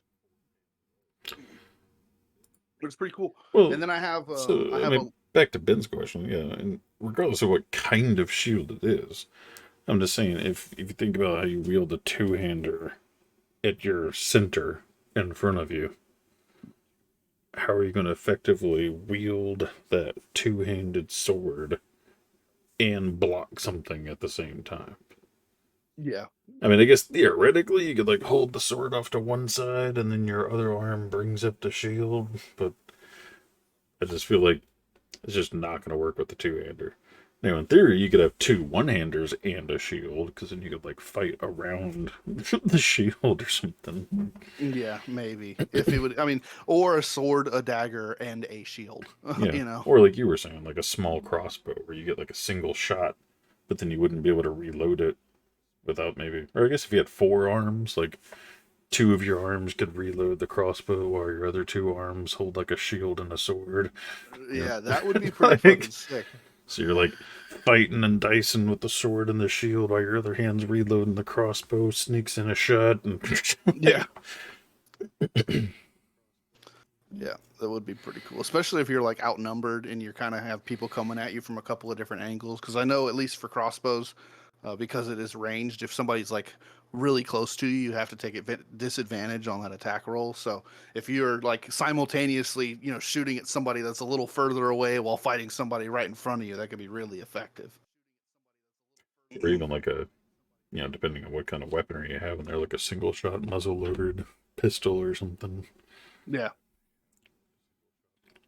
Yeah. There's just Or so many. just the ability to, like, say, take a health pot without having to use up one of your actions for it or something. Yeah. Yeah, maybe. You could simultaneously bandage yourself like while fighting off.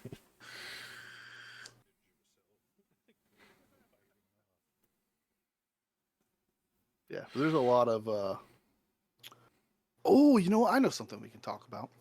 I know something we can talk about because it just rolled across my thingiverse. Did you hear about the PlayStation's new like VR system?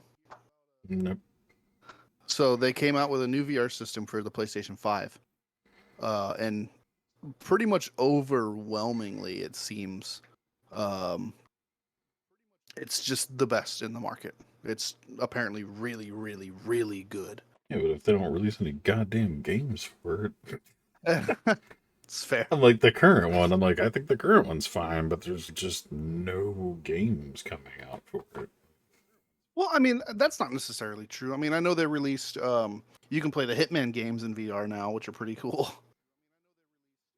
That's meant like compared to like the PC Oculus, where Oh, I yeah. could play almost any game. Like I guess that's different. Like I just play any game I want. But a lot of games have like partial VR capabilities and whatnot.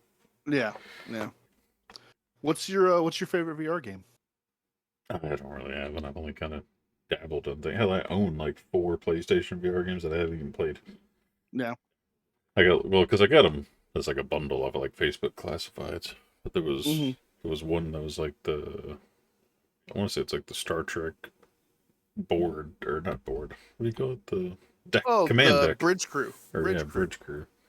Yeah, I have that too. I've been wanting to play it with somebody. I bought it, and I haven't had a chance to play it with anybody. Nobody else has it. Yeah, I mean I have it, so shit. I don't know if I you would can like to play play it. online together like that. Yeah, you can. Well, shit, we should try that out. Yeah, I'd love to. I've been wanting to. Yeah, I've literally never even fired it up. Well, shit, we're gonna have to It's get just- on that. And I think I have the bomb one, the bomb disarming one. That one's Oh yeah, we cool, played so, that. We played that when Yeah. you came when I came over. Yeah. I Got a couple other ones. I can't even think of what they are. But one's like I think it's Doom 3D or VR, Doom VR. interesting. That was alright, but it's just me being primarily a PC gamer. I just don't even think about going in there and playing console games. Yeah. I think my favorite my favorite You gonna VR watch game. us play VR? Fuck. Be terrible. Wait, that's the wrong thing. Sorry, I meant to link you something else. There you go. Wait, Whoa, what the whoa. fuck? Should I not pull that up on the stream or? No, no. Whatever I just linked you. Is it still? Is it showing the dice prison? Well, right now, if I switch to it, yeah, but It's not showing what I'm actually like trying to no, link you. it's just showing the dice prison 3 times. That's definitely not what it is. But You yeah, gotta learn how to copy and paste, sir. listen. Control Z, Control V has never failed me before. And actually, the You mean Control C, Control right. V? Oh, I know why. I figured it out. I was copy and pasting the wrong thing. There you go. Don't put that on stream. Well, I Just can't. thought you'd get a kick out of it. It's my entire left monitor. I can't not put it on stream. So I guess I'll look at it later. Yeah. My favorite VR game is Super Hot. Do you ever play Super Hot? I've seen it. Oh, it's so much fun, man. I've just never had interest in games like that. Especially in VR, it's a blast. It's a ton of fun. I'm like anti low bit rate games. Really? Yeah. Like You don't get like any kind of like nostalgic feeling from playing games No, like that? because Nothing I like feel, that? No? and I've had this discussion before. I guess it's kind of a good topic to talk between the difference in your generation and my generation. It's like I slowly advanced from Atari to now, one console at a time, all the way through PC gaming. Like I've seen it all, from generic fucking Qbert and Mario all the way to now. And it's like, so I have no interest in regressing. Yeah, I mean, I don't know. I think I would argue with you in a sense that I mean, I kind of grew up with those games too. You know, I mean, I've played the original Mario, I played Atari, I played Qbert. Like I know all of those games, and they were all still fairly relevant when I remember playing them. Like I mean, I had I had a regular Nintendo, I had a Super Nintendo, I had a Sega Genesis. Like Well, yeah, I I'm not saying it can't be fun. I just feel like I would have funner on a higher, better quality looking game. Like yeah. when I have I the mean, option to play Ark or Minecraft, they could both be equally fun, but I'd rather look at Ark than look at Minecraft. Like, yeah, I so mean, I guess that's when I fair. have a choice of Call of Duty, Super Hot, I'd rather just play Call of Duty. Like, Yeah, but I mean, you're missing out on an entire mechanic there. Like, Super Hot is vastly different from Call of Duty because like Super Hot, time only moves when you do. yeah, well, I just meant as far as just a shooter in general. I mean, I know it's a whole different kind of shooter, but Yeah, it's just, I'm not saying I'd be against playing it. Like, if we came over and you're like, hey, let's play Super Hot together, I'd be like, all right. But I'm not going to go and spend money on it myself. And if somebody yeah, bought it for me, I probably would never play it. yeah, But that's kind of like whenever I look at like Steam sales or newest Steam games, the moment I even just see the preview of something that's like 8-bit, 16-bit, I'm just like, nope, pass. Like, don't even give a shit. It could be zombie massacre, fucking, or even like, like something like Pixark, where it's yeah, literally Ark, but lower quality. Like, zero interest in ever playing Pixark in my life. I don't care if it had double the content of the current art game. I'd just be like, no. yeah. That's why I've like never played Minecraft. Like, I've like, maybe 5 minutes here and there, like when the kid was little, Yeah. helping her figure something out, or just flying around throwing down TNT or something. Yeah.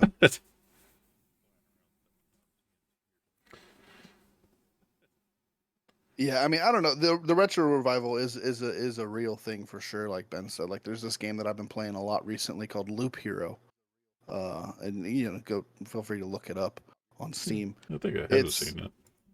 it's a roguelike, and the concept behind it is really No. interesting. And I personally I find the art style to be stunning. I really enjoy it. Like games like Stardew Valley and stuff like that. Like yeah, it's 8-bit, but it's just really pretty to me. I like the blend between like the old feel with the new technology. It's funny because like the moment I pulled this up on stream and I like skipped through the video, I'm just like, nope, nope, nope, nope, pass.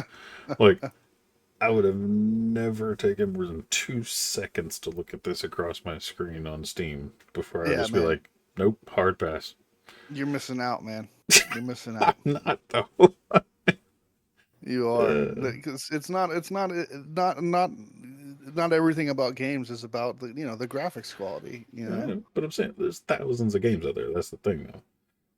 So it's like I would rather just find a game that I find visually appealing. I mean, Yeah, that's fair. Okay, well, so let me ask you this: have you ever played any of the Battlefield games? vaguely, a little bit. Yeah. You just prefer Call of Duty over them, or have you just that's just what you have the most experience in? I mean, honestly, the only real reason I'm playing Call of Duty over any of them is just because Garrett was playing Call of Duty. Yeah. Prior to that, I was playing Warface was my primary FPS Yeah. shooter, and a little bit before that was Blacklight Retribution. I really liked that one. I've played a few shooters over the years.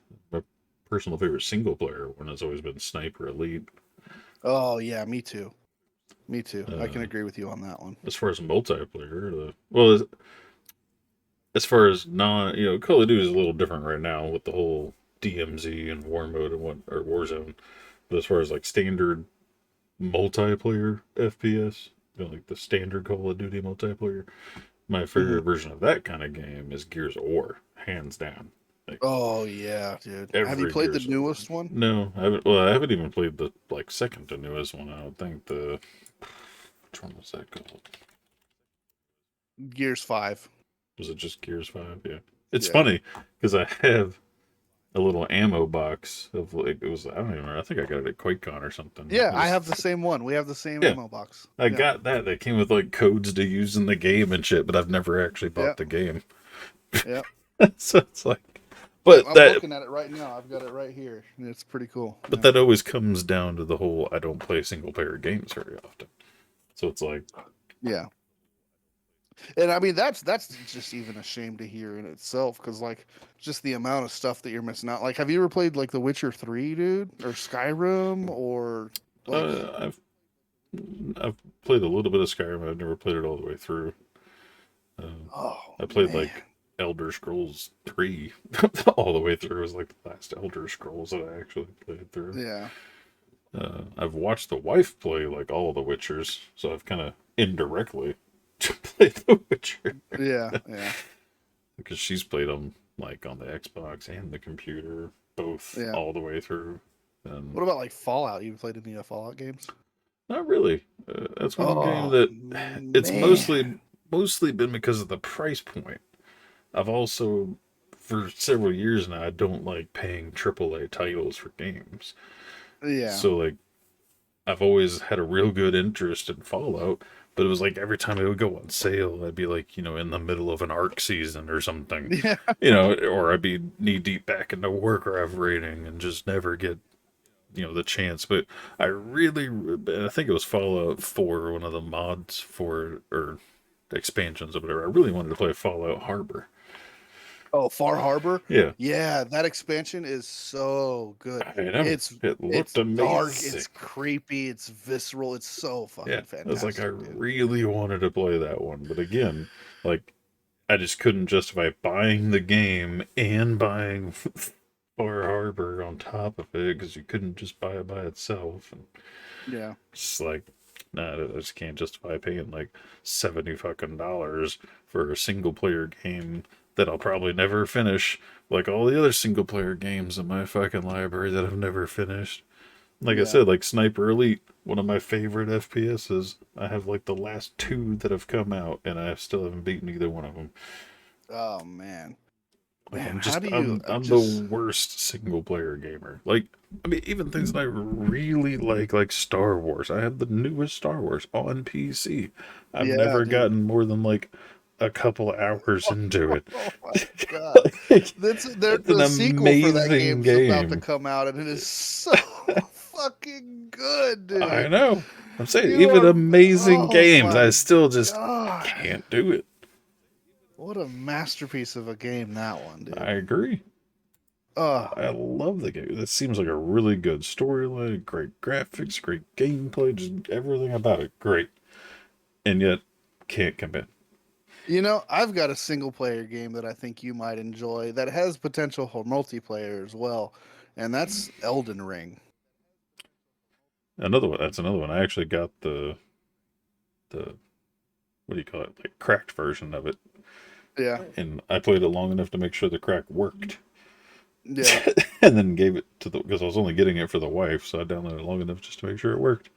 But Oh, again, so I mean, even with the cracked version, we wouldn't be able to play together. That game can be multiplayer, like you can load in with your friends and fight bosses and stuff. oh, you But mean co-op? That's not yeah, multiplayer. co-op. Yeah.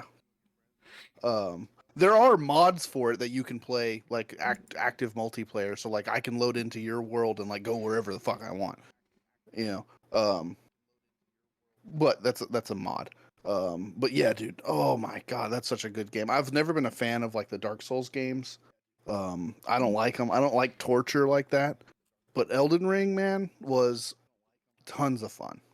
See, and I think part of the problem is it's kind of like Warcraft, where like I don't really enjoy questing. Even the first time going through an expansion, I'm like, it's just mildly entertaining. I'm not reading everything. I want to get to the next level. I want to start doing dungeons and raids and get gear. Yeah. Like, I'm more challenge oriented than I am story and getting through a quest line Yeah, oriented. which is why I think Elden Ring will be like the Yeah, perfect single player game. which is why, again, but it's two things that I don't really like in one. It's a single player game, and it's just a one long goddamn quest chain. I mean, yeah, there's a lot Yeah. of, it's more challenging. It's not just like Warcraft questing, obviously, but it's just still, I don't know. I've spent so many years pretty much exclusively playing multiplayer, long-term, goal-oriented, grinding games, like all the survival games that I play, that Yeah. it just makes it where like I just don't want to do anything else. Yeah, I mean, I have kind of the opposite effect when that kind of thing. It's like, okay, cool. We'll sit here and grind for like 2 days, and then what? Oh, we just wait for something to happen. Okay, well, I'm done. Yeah, it's like we put in all these hours and hours of work. It's like, okay, what do we do now? Oh, we play the game. Oh, okay. Well, what's the game? Well, we just wait for people to attack us. Oh, all right. Well, Well, I don't know what game you're referring to, but 7 days is kind of like that. Maybe not a couple days, but that's where this is where I say the thing when you were speaking about putting a lot of hours in a game and then just waiting for somebody to attack you. All the survival games that I've played over the years, this is why I've always people wonder like, why do you keep going back to Ark? It's because Ark just has so much more strategy involved into it and yeah, things to work towards. Whereas like yeah, 7 days, like once you have like a base of concrete from bedrock to sky base and a pit around it and some turrets and shit up, after like 2 weeks you're basically just done. Like, yeah, the only thing I can really do is add more layers of concrete. I yeah, mean, whereas Ark, it's so much more strategy involved. I'm trying to get bigger and better dinosaurs the entire time yeah, to hold you off and to go and attack your base at the same time. I'm trying to make sure you can keep. I mean, you can kind of do it in 7 days too, I guess, where technically I could set up like turret towers in 7 days, but I would have to mod 7 days generators and stuff to like last longer to make that a yeah, more feasible thing. Like an yeah, arc, I can I can put down like the tech generator and it'll power everything in the giant area for the next 30 days. I don't have to go and fuck with it at all. yeah, So you can keep expanding your territory and your defenses on Ark like endlessly, just making yourself more and more untouchable, while simultaneously increasing the quality of your dinosaurs to be able to go and take down other people. Whereas like 7 days, you just don't get that. Like you just kind of have like your little tower, and half the time you look at somebody else's base, and the only way to break in there is with a goddamn auger and 17 hours of fucking mind blowing time holding left click while you wait for the block to break. Yeah. Like, it's just raiding in 7 days isn't very fun on in game. And defending yourself on in game, it kind of has a hard stopping point where you're just like, there's no point in even adding on to this. Yeah. And I mean, so why how come you've never really gotten into games like Rust? Like, because Rust, well, I've never played mean, Rust, but yeah, I mean that's kind of is the base of my question. Like Rust has typically most servers wipe like every month or every like 2 weeks sometimes. So well, it's which like again, you build up and you get as much as you can, you fight as many people as you can, and then everybody starts back at zero. but Like again, there's no downtime. that's the problem. I like the downtime. I like semi long term strategizing.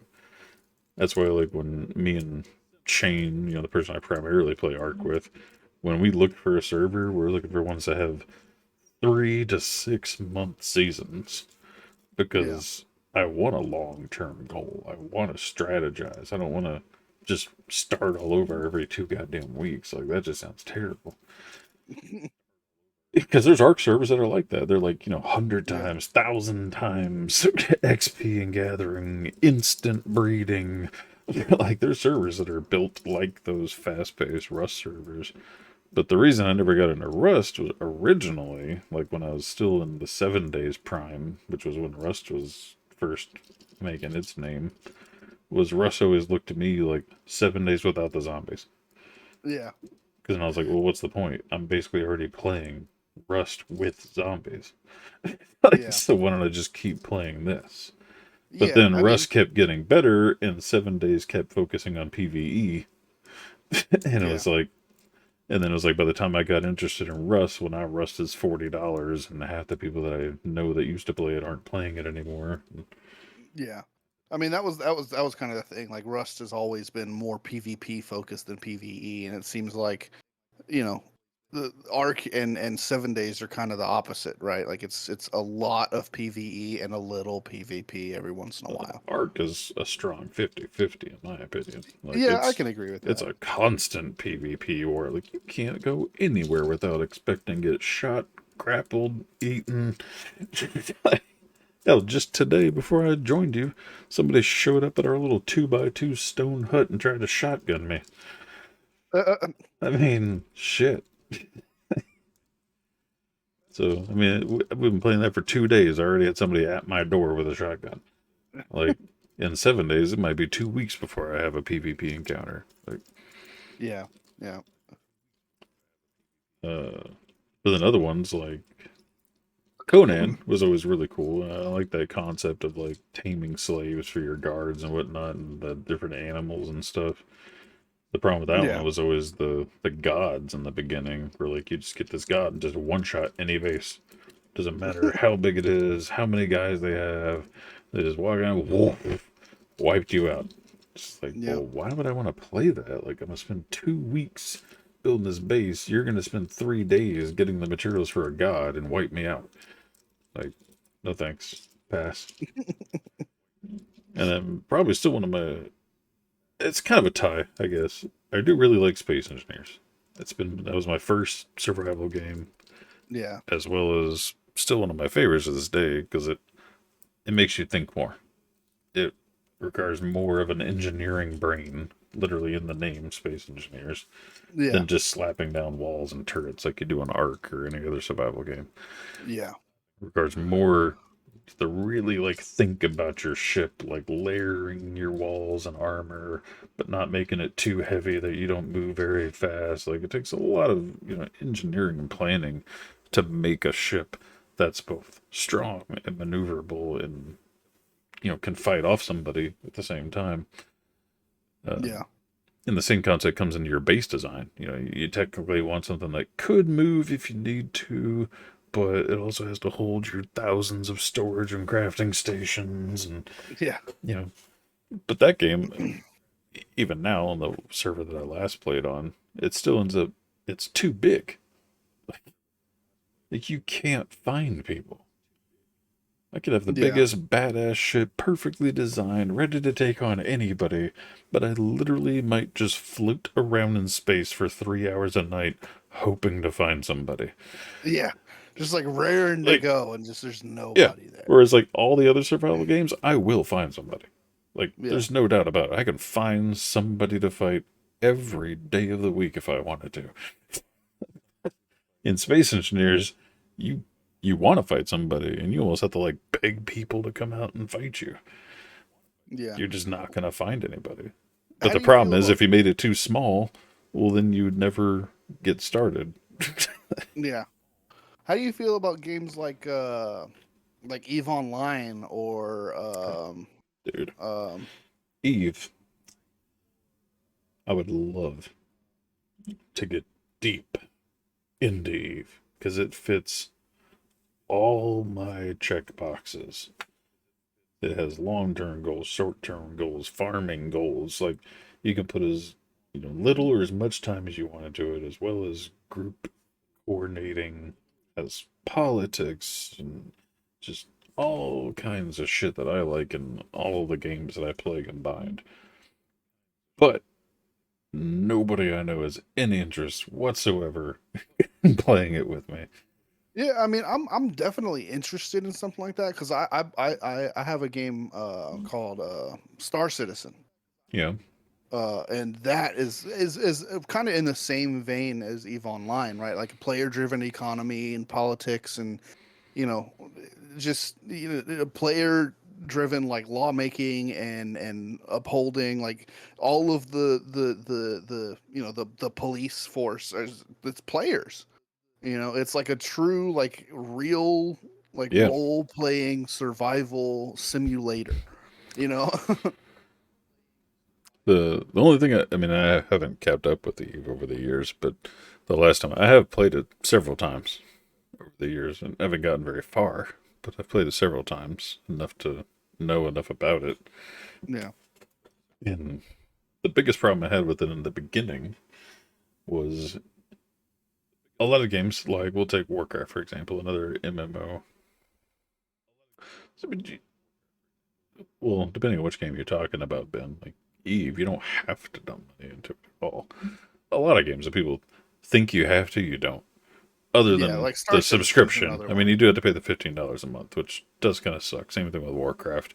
You're paying $100 something a year to play a game. Yeah. Uh, Star Citizen is gets hit with that misconception a lot too because there are ships that you can buy that are like hundreds of real life we'll dollars. see. Like That's the thing about Eve is you don't have to do that to be competitive. You have to be in a guild. You basically have to play the politics. It's like, say, joining a startup company in real life versus joining a corporation. You yeah. join a corporation, they're going to give you the tools to succeed. They're going to say, here's your clothing allowance, go buy a new suit. Here's a brand new computer with dual 32-inch monitors and a raising desk and everything you need to succeed. Versus you go to the startup company, it's like, sorry, buy your own shit. We got some 2x4 tables we threw together and a used laptop. Hope you Yeah. can make some good sales today. Yeah. And You by know, the way, there are 3 salesmen that need to use that laptop. So good yeah, luck. you're taking turns. Yeah.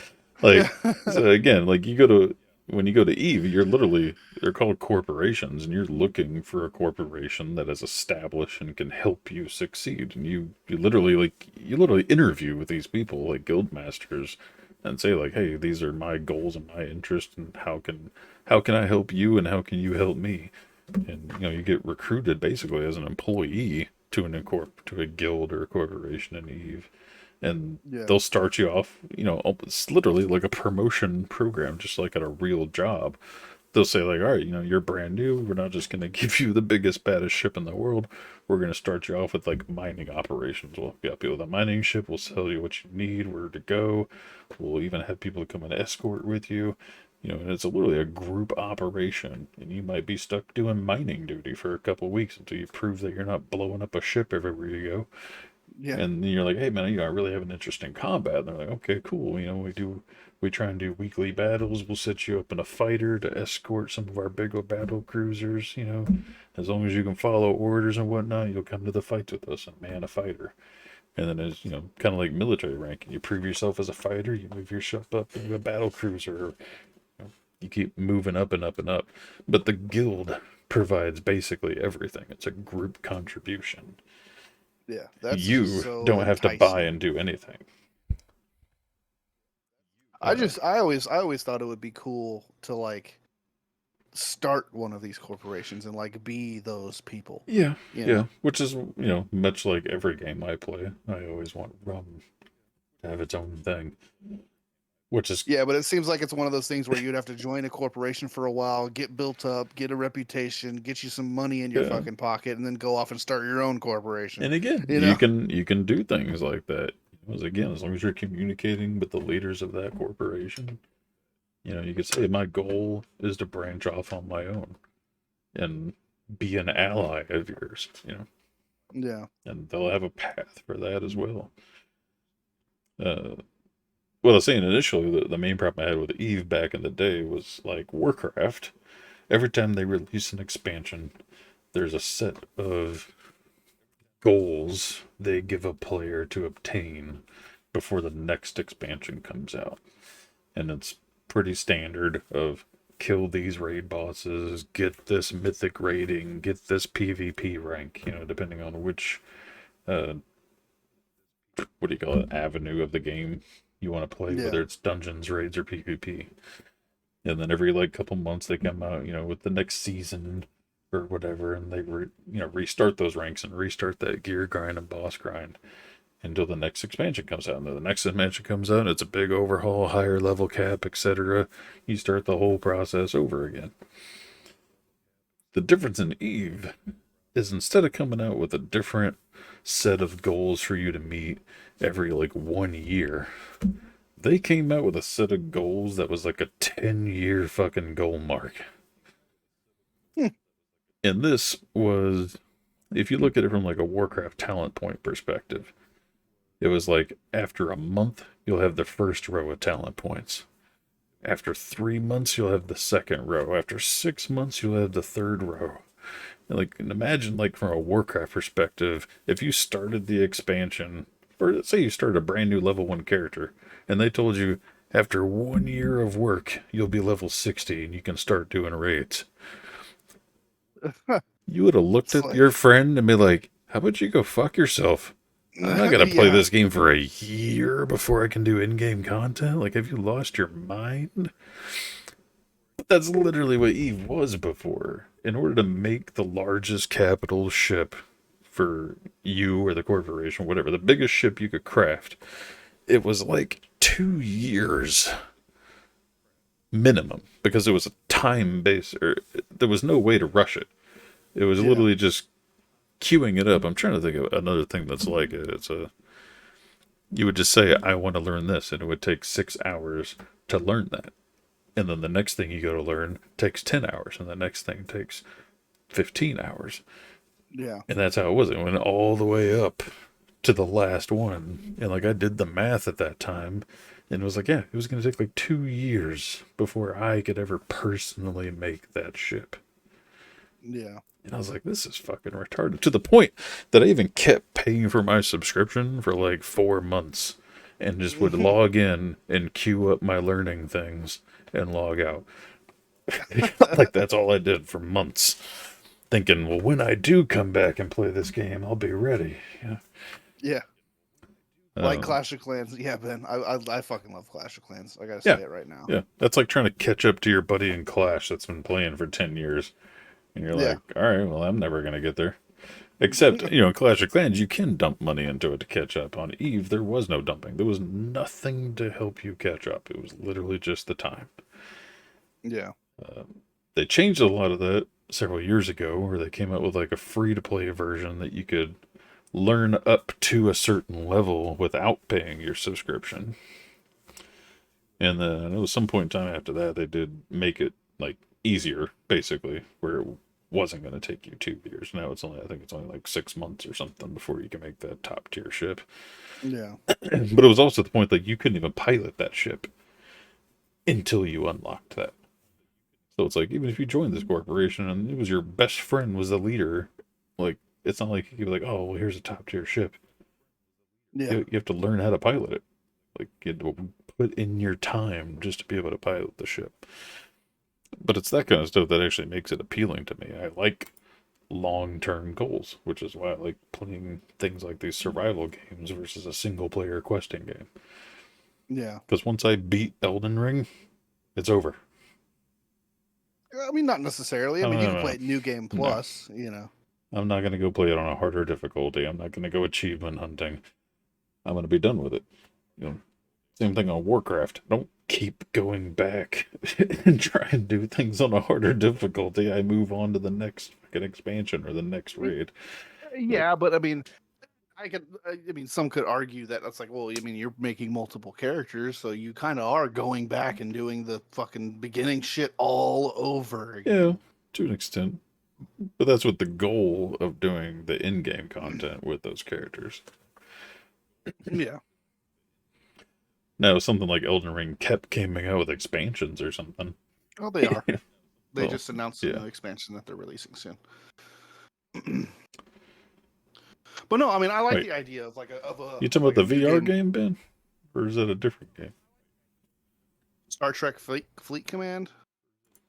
No, that's not the VR game. That's different.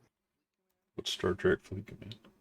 It's That's like similar... the phone game thing, isn't it? Yeah, it's a mobile game. Okay. Yeah.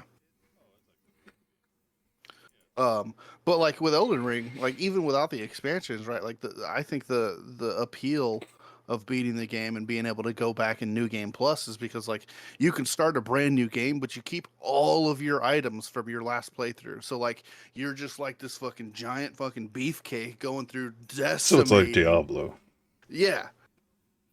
Yeah. Where you just keep getting stronger and stronger. Yeah, exactly. And that kind of me is interesting because like I watch YouTube videos every once in a while of like guys that are like, is it possible to one shot every boss in Elden Ring? So they'll just like keep doing New Game Plus until they're so fucking strong that you just one shot everything. And it's like if you go into it with like that kind of goal in mind, it's like, all right, I'm gonna play this game until I can one shot this boss. I mean, I guess technically I do the same thing on things like Warcraft, where I try and see, well, how fast can I do this dungeon? How many more mobs can I pull? Can I tank this with a two-hander instead of a shield? You know, like I keep pushing the envelope over and over and over. Yeah. But I mean that's kind of the difference, right? You're doing that with other people, you know, you have other people to kind of help you and support you along the way. Whereas in Elden Ring, you really don't. I mean, yeah, you can invite your friends to come in and help you do these fucking boss fights, but it doesn't have the same effect. In the theory though, like if me and the wife wanted, we could both get it on PC and we could literally play it on co-op the whole way through over and over and over. Yeah.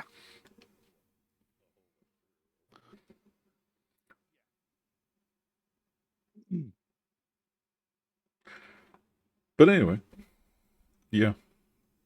Story of Eve. I went off the rails on a little bit. But yeah, if I ever had somebody that was like, I want to get knee deep into Eve for the next 6 to 12 months, I'd be like, bet, let's go. I mean, I'm down to play Eve, but I don't know if I want to dedicate 6 to 12 months to it. You know how I am, dude. I got the attention span of a fucking goldfish. Well, that's the other thing. Even if you said 6 to 12 months, I'd be like, yeah, but you also have to put in 2 to 4 hours a day with me. Like, yeah, it's a commitment. You know, it'd be like you saying, I want to join the heroic raid team. Like, oh, you better fucking put in the work. You have to do a couple mythics a week. Every fucking day, you know. I mean, not every day. Heroic raid team's a little less of a commitment than Eve. But it'd be compared to like Ark. Like if you're like, I want to do Ark PvP. Like, okay, well, you're going to have to log in every day, 7 days a week, unless something comes up. Like, it's a commitment kind of game. Yeah. It's not just Yeah. I'm gonna log on a couple times a week. Like, no, then you're not joining my tribe. Yeah, I've got so many different games in my library that I like to play in different times just to keep things fresh. I can't just dedicate so much time. Like that's the only reason. That's the only way I'm gonna be able to like maintain longevity playing WoW is if I only play like once, maybe twice a week. You know, it's So, but like to me, any more than that, I'm just like, all right, I'm just fucking bored of this. I want to play something else. see, to me, it was something like, wow, I can't justify paying $15 a month if I'm only gonna play twice a week. Yeah, I mean, Like, I yeah, want I to mean, get I my guess money's that's fair. worth, which is, why I'm constantly on the fence about whether I even want to keep playing or not, because I feel like if I'm not playing X amount of hours a week, then I'm wasting my money and I should just stop. Yeah. I don't know. I mean, I disagree with you, and it's very well known that we disagree on that front because like we have the argument and the discussion all the time where I talk about Game Pass. I talk about all the games that came out for free on Game Pass. You're like, you pay monthly for it, it's not free. It's like, yes, but like it's a library of over 444 Yeah, games but on Game unless Pass you're right now. playing them all, Yeah, you're but wasting your money. to me, I find value. I find value in the variety. Yeah, To but that's me, because it's you the like same to thing as dabble. Netflix. Yeah, to me, it's like Netflix. Like, why are you paying so much for Netflix? You can only watch one movie at a time. You Well, know? yeah, but that's different if you're watching TV every day. Yeah. Like, as long as you're watching Netflix frequently, then it's worth it. Oh yeah, dude, I fucking love Game Pass. But There's so me, many like cool games that but not only that, like the thing about Game Pass too is like there are games that come out that I wouldn't pay the fucking $60 for, but because it's on Game Pass and I'm paying monthly for it, it's like okay, I'm gonna play this because I'm getting it for a lot cheaper than I would if I were to just buy it. And then if I don't like it, I don't have to fucking play it. I don't feel obligated to play it because I didn't buy it directly. well, yeah, I mean, and I know there are things like this, but like if I had something like that on my computer, I could see myself dabbling in games. But like the console, like no, I'm never gonna pay for Game Pass. Like I could probably count on one hand how many times I've messed with that console in the last year. No, oh, you're mistaken, dude. These 444 games are PC games through Game Pass. Okay. Yeah. Again, but that's the difference. But I'm saying I could do that if it was on the P or if I had it on the PC. Yeah. But You can get it on I PC. know. I just said I know you can, but Oh. it's a two-part statement. I'm saying I know I could have it on the PC, which would work for me, but I'm not a dabbler. I'm a committer.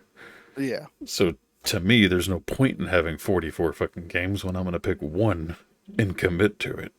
Yeah. 444. Or whatever. Even if it was 44. I mean, Yeah. shit. I wouldn't even put a dent into 44, yet alone 444. Yeah. Yeah. It's just, I commit to games. I put, 20, 30 hours a week into Warcraft, and now that I'm playing Ark, I'm going to put 30, 40 hours a week into Ark, while putting, 10 to 20 hours into Call of Duty. I mean, gaming is my hobby, Yeah. and I commit to what I'm playing. Yeah, I mean that's one of the things where I think Game Pass is kind of lacking. Like a majority of the titles are non-multiplayer titles, right? You have some like Age of Empires and 7 Days to Die and Ark that are on Game Pass, but like the majority of it is just single player games, And if you're not a single player game guy, then yeah, I mean I can understand it not being that super appealing. I mean, even if they were, again, it's like, I'd rather just buy a game and commit to it. Yeah, but I mean, like, so let me ask you this, right? Like, if there was a service, let's say you pay $25 a month, and you have access to play Ark, 7 Days, Space Engineers, WoW, like all these games that you play often, would you still pay that $25 a month? No, I would just buy the individual games. And see, there's the answer. Yeah. Because, I mean, again, like when we've compared like our Steam library, I have 10,000 hours into one game. Yeah.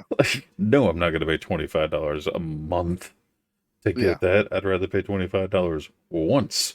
Yeah. How many games are in your Steam library, by the way? This is a fun Nowhere question. near yours, that's for damn sure. Let's see. Where do I even see the total? I have to look at my profile. You can go to your Oh, library my and you can profile click. shows it. I have 131. Okay, so And let's see. fucking What probably does mine half say? of those were just things I got for free from like a bundle Humble or something bundle. or something. I have 216. Huh, that's actually not much more than me. I thought you had like 3 times my games. No, I've got 216, and then I have the 444 on Game Pass, and then like it's just I've got so many, and then there's Yeah, the games but that aren't on either of those, like Tarkov and WoW and you know, it's like Star Citizen, um, yeah, but League of Legends. the crazy part though that we've seen before is putting your account on like the Steam calculator that shows you how much time you've put into them. Yeah, So I like forgot how to even do that. I'll send you the link here in a second. I'm putting mine in there real quick. So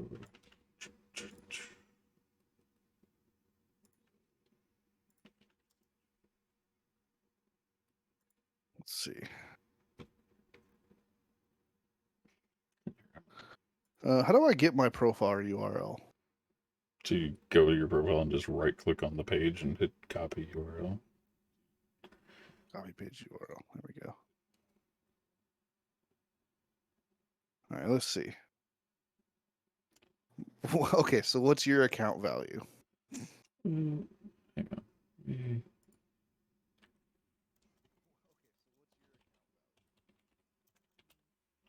I'm just going to change. These are where our numbers are going to get really different and very, very interesting.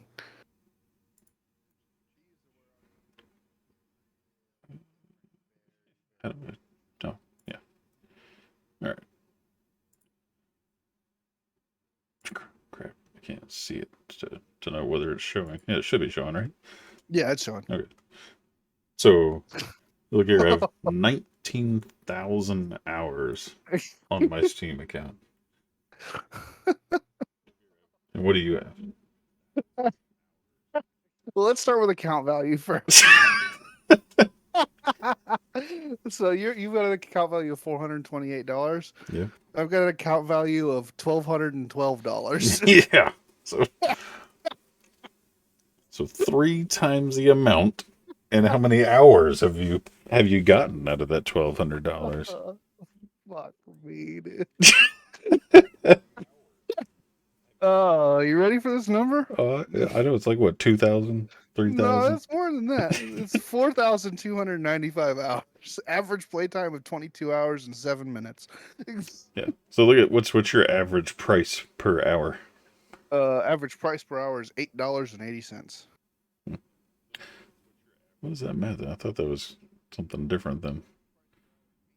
Average price calculation only includes games that have a price. So maybe I just have more free games that I've played. I don't know. Maybe.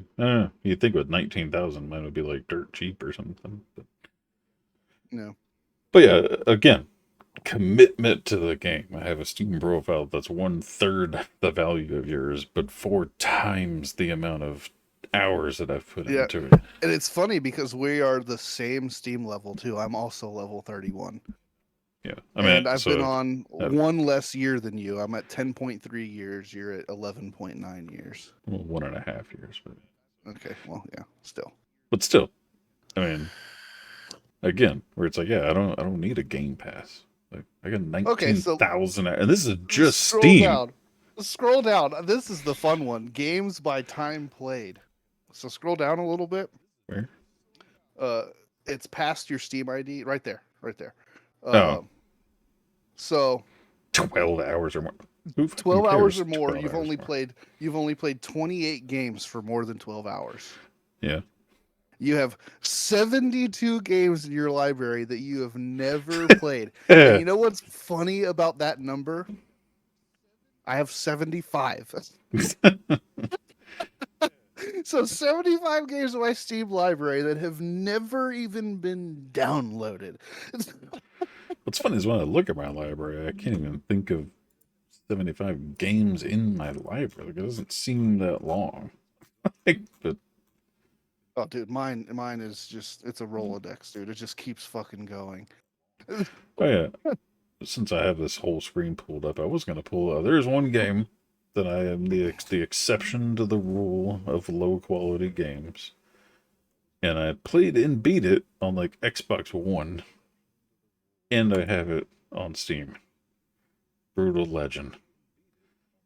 That is a Brutal Legend is a cool one. The it's Jack a Black fucking game. great game. Yeah, it's Like, it's fantastic. a hilarious storyline, cool Yeah. storyline, nice gameplay. Like, it's really cool, and it's pretty challenging on top of that. Like, it's a really cool game that I've actually been tempted to go and play through again, because I probably played it 15 years ago or whenever it first came out on like Xbox. Yeah. But yeah, Man, it's just crazy to think of like the games that you miss out on. Like, have you ever played Bully? no, Oh, what about Cyberpunk? Do you play Cyberpunk? no, I wasn't going to drop the money on Cyberpunk, Oh, especially with all the man.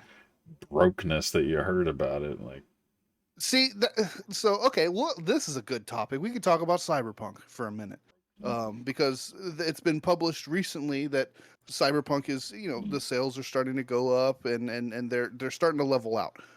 And I have a couple of things to say about that. Cyberpunk, when it released, it did have a lot of issues. I do have to admit. That being said, I played through the whole game the day it came. Well, not the whole game the day it came out, but I played it the day it came out, and I played it to completion. And I never really experienced anything, game breaking, which apparently is strange and odd. Um, but the thing is like I don't appreciate the backlash that CD Projekt Red got about it, because yeah, okay, the game was like heavily broken at release, but people relate CD Projekt Red to, The Witcher 3, which is like one of the greatest games of all time in my opinion. Um it just, it's such a fantastic game. It's so like smooth and flawless and beautiful. But if you look back when that game released, its release was a fucking shit show too. So I mean, that's kind of CD Projekt Red's MO, you know? And so it's like, what did you expect? It's a CD Projekt Red game. Just give them some time. It's going to come out fucking great. And I was right. The more time that they've had to fix it and get it going, it's good now. Like, it won Steam Awards in 2022. It won it's just people are playing it again. It's valid again, and that's really cool to see. And I think if you haven't played it, you should. yeah, but again, that comes back to the single player thing. Yeah. What do you think about DayZ? Have you played DayZ at all? Kind of. I played it long enough to be able to get my free refund on it. Yeah, DayZ. Yeah. I played it. I've played it for a long time. I played it when it like first kind of released in beta on Steam. We briefly It's talked just- about it before, where It's just I not got it great during my playing it main alone. 7 days era, Yeah, and yeah, was yeah. disappointed that I ran around and saw like no zombies. Like, yeah. I ran around, I played it for like, I don't know, half an hour or so, and like literally didn't see a single thing to fight. And I'm like, this is supposed to be the better 7 days to die, Yeah, and I I'm mean, not it even is. seeing any fucking zombies. Like, It is, and it's more realistic in a sense where, like in 7 days, you're gonna see zombies like fucking everywhere. You could be in the middle of the fucking woods, there's zombies. But in DayZ, you're not really gonna see zombies in places that aren't really that populated. So if you're like in the middle of the fucking woods, you're not gonna really see them. You have to go into the cities well, I did. where the people would be. I went into towns and just didn't see anything. That's why I was just like, Dude, they're everywhere, dude. They're everywhere. But my point is, I think DayZ sucks solo. It's just it's a pain in the ass when you're playing alone. It's way more fun when you're playing with, one, maybe even two people. So what I think Yeah. was trying to pull yours up to compare it. When are you gonna Jumped on. try out? When are you gonna try out New World, dude? That game's been out so long. I think. Or wait, no, I'm thinking of Secret World. No, I'm talking about New World. The game hasn't been out that long. God. It's almost like practically embarrassing to look at your hours on like your highest played game, which probably has a shit ton of AFK time from you like adminning and just floating in God mode. It's Is 7 494 hours on 7 days. Yep. Yeah, I can guarantee But you a lot of that man, is just fucking AFK admin time. when I look at mine, I got 1, 2, 3, 4, 5, 6, 7, 8. What was your highest one again? 494 hours. Was it 94? Yeah. Okay. So, yeah, I have to go 1, 2, 3, 4, 5, 6. I have 7 games that are higher than that. Now, granted, some of them are just barely.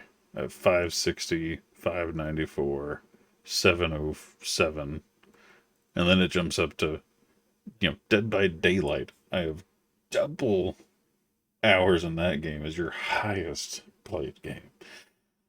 Man, I didn't realize you played Dead by Daylight that much. Yeah. And then like Space Engineers, 2,300 hours.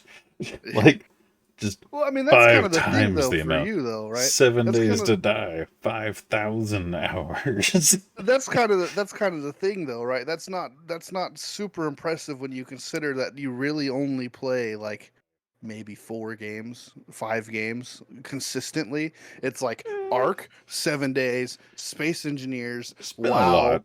or fucking Dead by Daylight. Like Yeah, that's your rotation. But no, there's way more than that. I mean, look, I also have 300 hours in Paladins, 450 hours in Warframe. Like, I got deep into Warframe for like 6 months. We and you both did. We did that together. No, I think you're thinking of Destiny. I don't think you ever played Warframe No, I with me. played Warframe. Yeah, Maybe it we was the played Warframe first time. together. I played Warframe a lot with Brand or Super Dude, but I don't remember playing with you. I have 233 hours in Warframe. And then I got Empyrean, Atlas, Conan. Yeah. What's funny is like Warface is up there above those 3 survival games with 707 hours. So you're talking about any other first-person shooters I played. I'm like, I have 707 hours into Warface. Yeah. Like, I've only got 54. yeah, I was like, again, I have like double the hours in just that first-person shooter alone, as opposed to your highest played game. Yeah. And even the little games, like over the years, like I played Crossout, the whole like car building demolition shooting game. Yeah, I played that one with you. That one was I fun. got 193 hours in that game. How Look, many it's it. hours do I have in Crossout? You have to scroll down pretty far, probably. There it is. 9.7 hours. Yeah. Played it for a day and was like, all right, well, I'm done. Yeah, again, it's like I was saying, I commit to games that I'm playing. Like, Yeah. some of them, obviously more than others, like the survival games. But I mean, Minion Masters, I still love Minion Masters, but again, that's one of those ones I'd rather play with somebody. I love Rocket League too, but only have 55 hours in it. But again, Yeah. that was more of a skill thing. It kind of sucks when you're going up against people that know how to jump and fly and shit, and you're just kind of playing the game. Yeah. Like, if I had some people to just play the game with, I'd be all about it. But Yeah. I mean, so you like games like Minion Masters. How would you feel about games like Smite? I think I played like a game of Smite like back when like it first came out. I just didn't have any interest in it over the other games like that. Yeah. Because I was kind of I like don't- the same lines of like League of Legends and Heroes of the Yeah, Storm. yeah, and yeah. It's just like there's so many other ones that I have an option to that I just didn't play that one. Smite's cool, man. Smite is always doing like really cool collabs. Like, you can play as like characters from Avatar, like the Last Airbender. You can play as like Dragon Ball Z characters. Like, they have a lot of really cool collaborations. Yeah, so does some of the other ones. I mean, Talk to me about Starbase. What do you think? What are you thinking? What are you thinking about Starbase? didn't it die? It's still active on Steam. I can still install it. We played for 11 hours, or I played for 11 hours, and then we were just like, okay, well, what the fuck do you do here? Well, I mean, personally, I stopped playing because I just didn't want to learn by myself and didn't have anybody to learn with, and you stopped playing altogether. Like, I kept playing for X amount of hours after you. Like, I have 55 hours in the game. Like, I kept trying to learn it by myself and just got burnt out trying to learn it by myself. But yeah, I mean, they just released well, I guess it was an event. But yeah, they have recent announcements all the way up to February 18th of this year. Yeah, I mean, But- they're changing the game. It's looking. Yeah, I'd be willing to get into that's it what it once was. it's like more fleshed out. Well, yeah, so that was the thing. I was talking to, I think it was Bacon, Tactical Bacon, Yeah, or Silverado, one of the two. One of them died. I can't remember which one died now. I think Tactical Bacon died. Silverado was telling me about it, but Silverado was a bigger fan of Starbase, and when I was asking him one day, like if he was tempted to get back into it, and he's like, I'm pretty sure that game's pretty much dead. And yeah, I looked it up on like the website where you see like how many people are playing in each game. yeah. Let's see.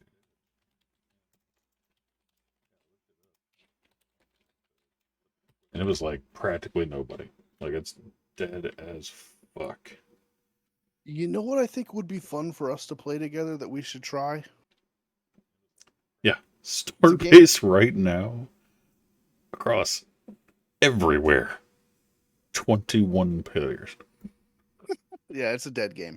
There's 21 people playing that game. In the last 30 days, the average is 43. Yeah, And it's an MMO, for fuck's that's sake. that's a dead 21 people. Yeah. That's absolutely a dead game. But no, Yeah. the game I'm thinking about is Project Zomboid, dude. Have you looked into it now? Yeah. I know the graphics. I know. But I think if you push past the graphics and look at like the functionality of it and the depth of it, No, that one has I think you'd really enjoy 27,000 it. people playing. I think you'd enjoy it if you Okay. like. Sure dug have into it. looked at it. Let me see.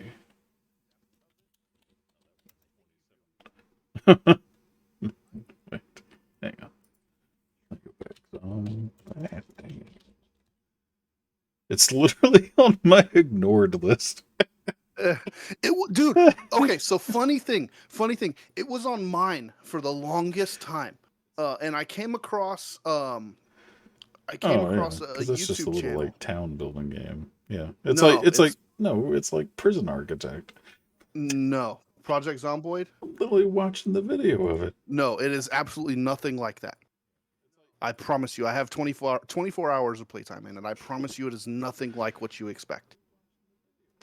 I mean, it looks like it's a little bit more in depth than it, but I'm saying like the overview kind of thing reminds me of Prison Well, yeah, Architect. Yeah, it reminds you of like The Sims kind of thing. Yeah.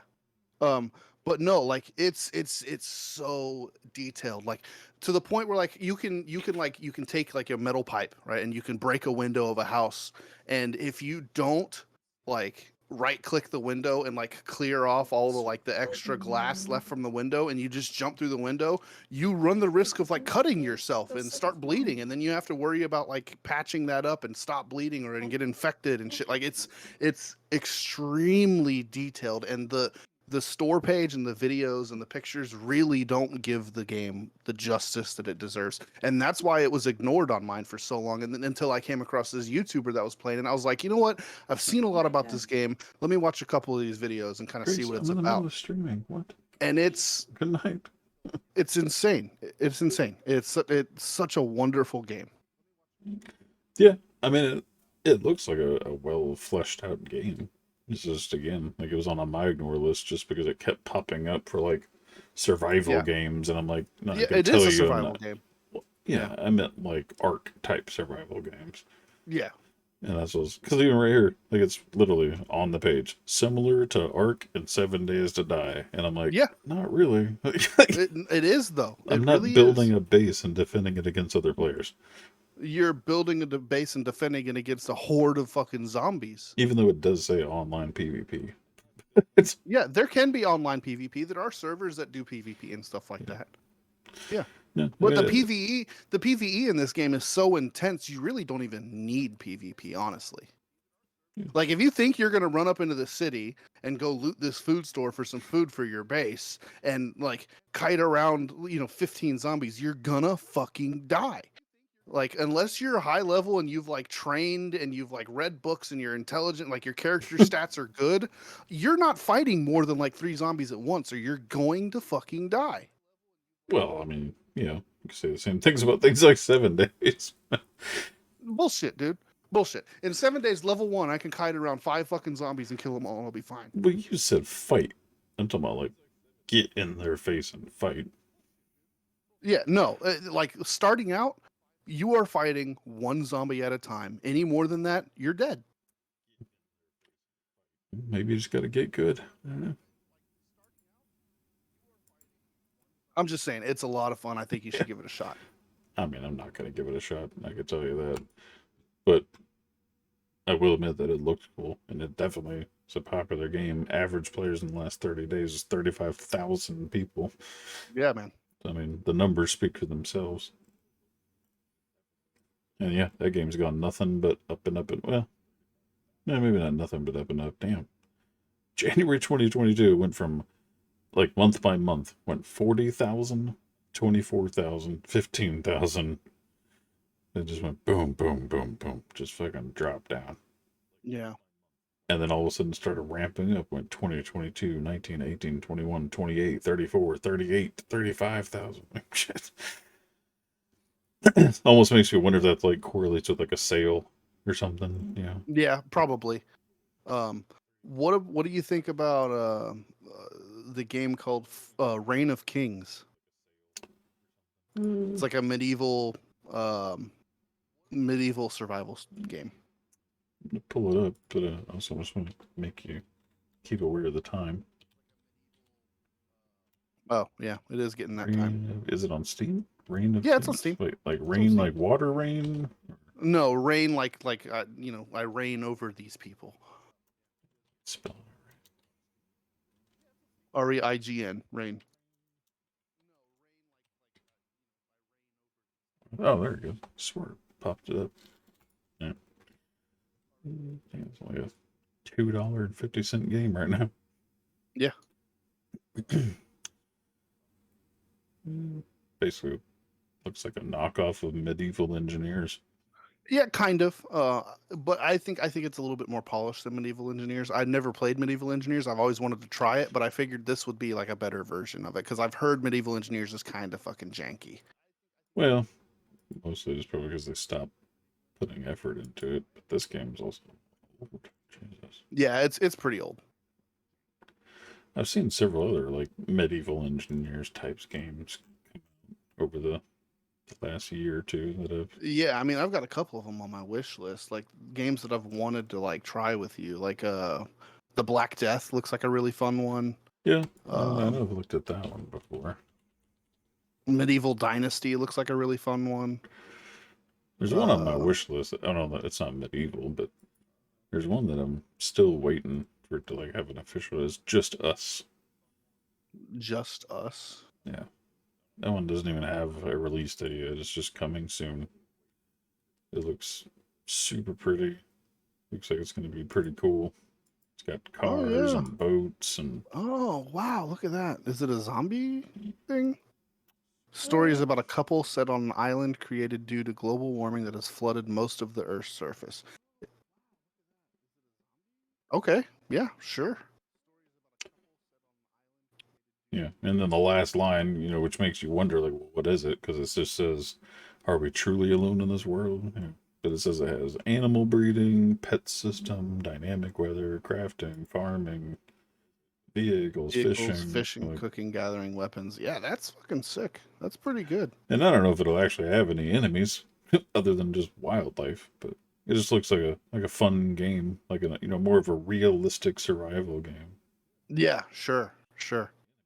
Maybe little to almost no PvP other than like, hunting dangerous game or something, but it's like pure fucking survival. I mean, it says online PvP, but it might just be like, you know, you build a base, I build a base, and fight each other. Like I don't know, if like more like co-op PvP. I don't know if it'll be server PvP, but yeah, it just looks pretty as far as a pretty game. yeah. But anyway, well, I guess yeah, we can I wrap think things that's, up. Yep. Thank you guys for tuning in to this week's conversation. Make sure to tune in again next week for whatever we decide to talk about. We're always open to suggestions, so if you'd like, check this video out on our YouTube channel and leave a comment. We'll bring it up on the next episode. Forgot to tell me to hit record. Now I got to download it again. Yeah, good job. Whatever. But yeah, so we'll Make sure you cut like the first like 10 minutes. Yeah. It wasn't even 10 minutes, but yeah. I can crop it or just leave it in there like I did last time. Yeah. But all right. Make sure you check us out on all our socials. We do stream on this channel multiple days a week. Mondays, And Wednesdays, and Thursdays, and Sundays for now. Sundays. Yep. So, check us out. Tune in. Don't forget that we do monthly 3D print giveaways. So sign up for that. You can also sign up for it by subscribing to the channel or donating. All the proceeds go towards the nonprofit RUM-Gaming. Check out our website if you are interested in a 3D print and you'd like to donate.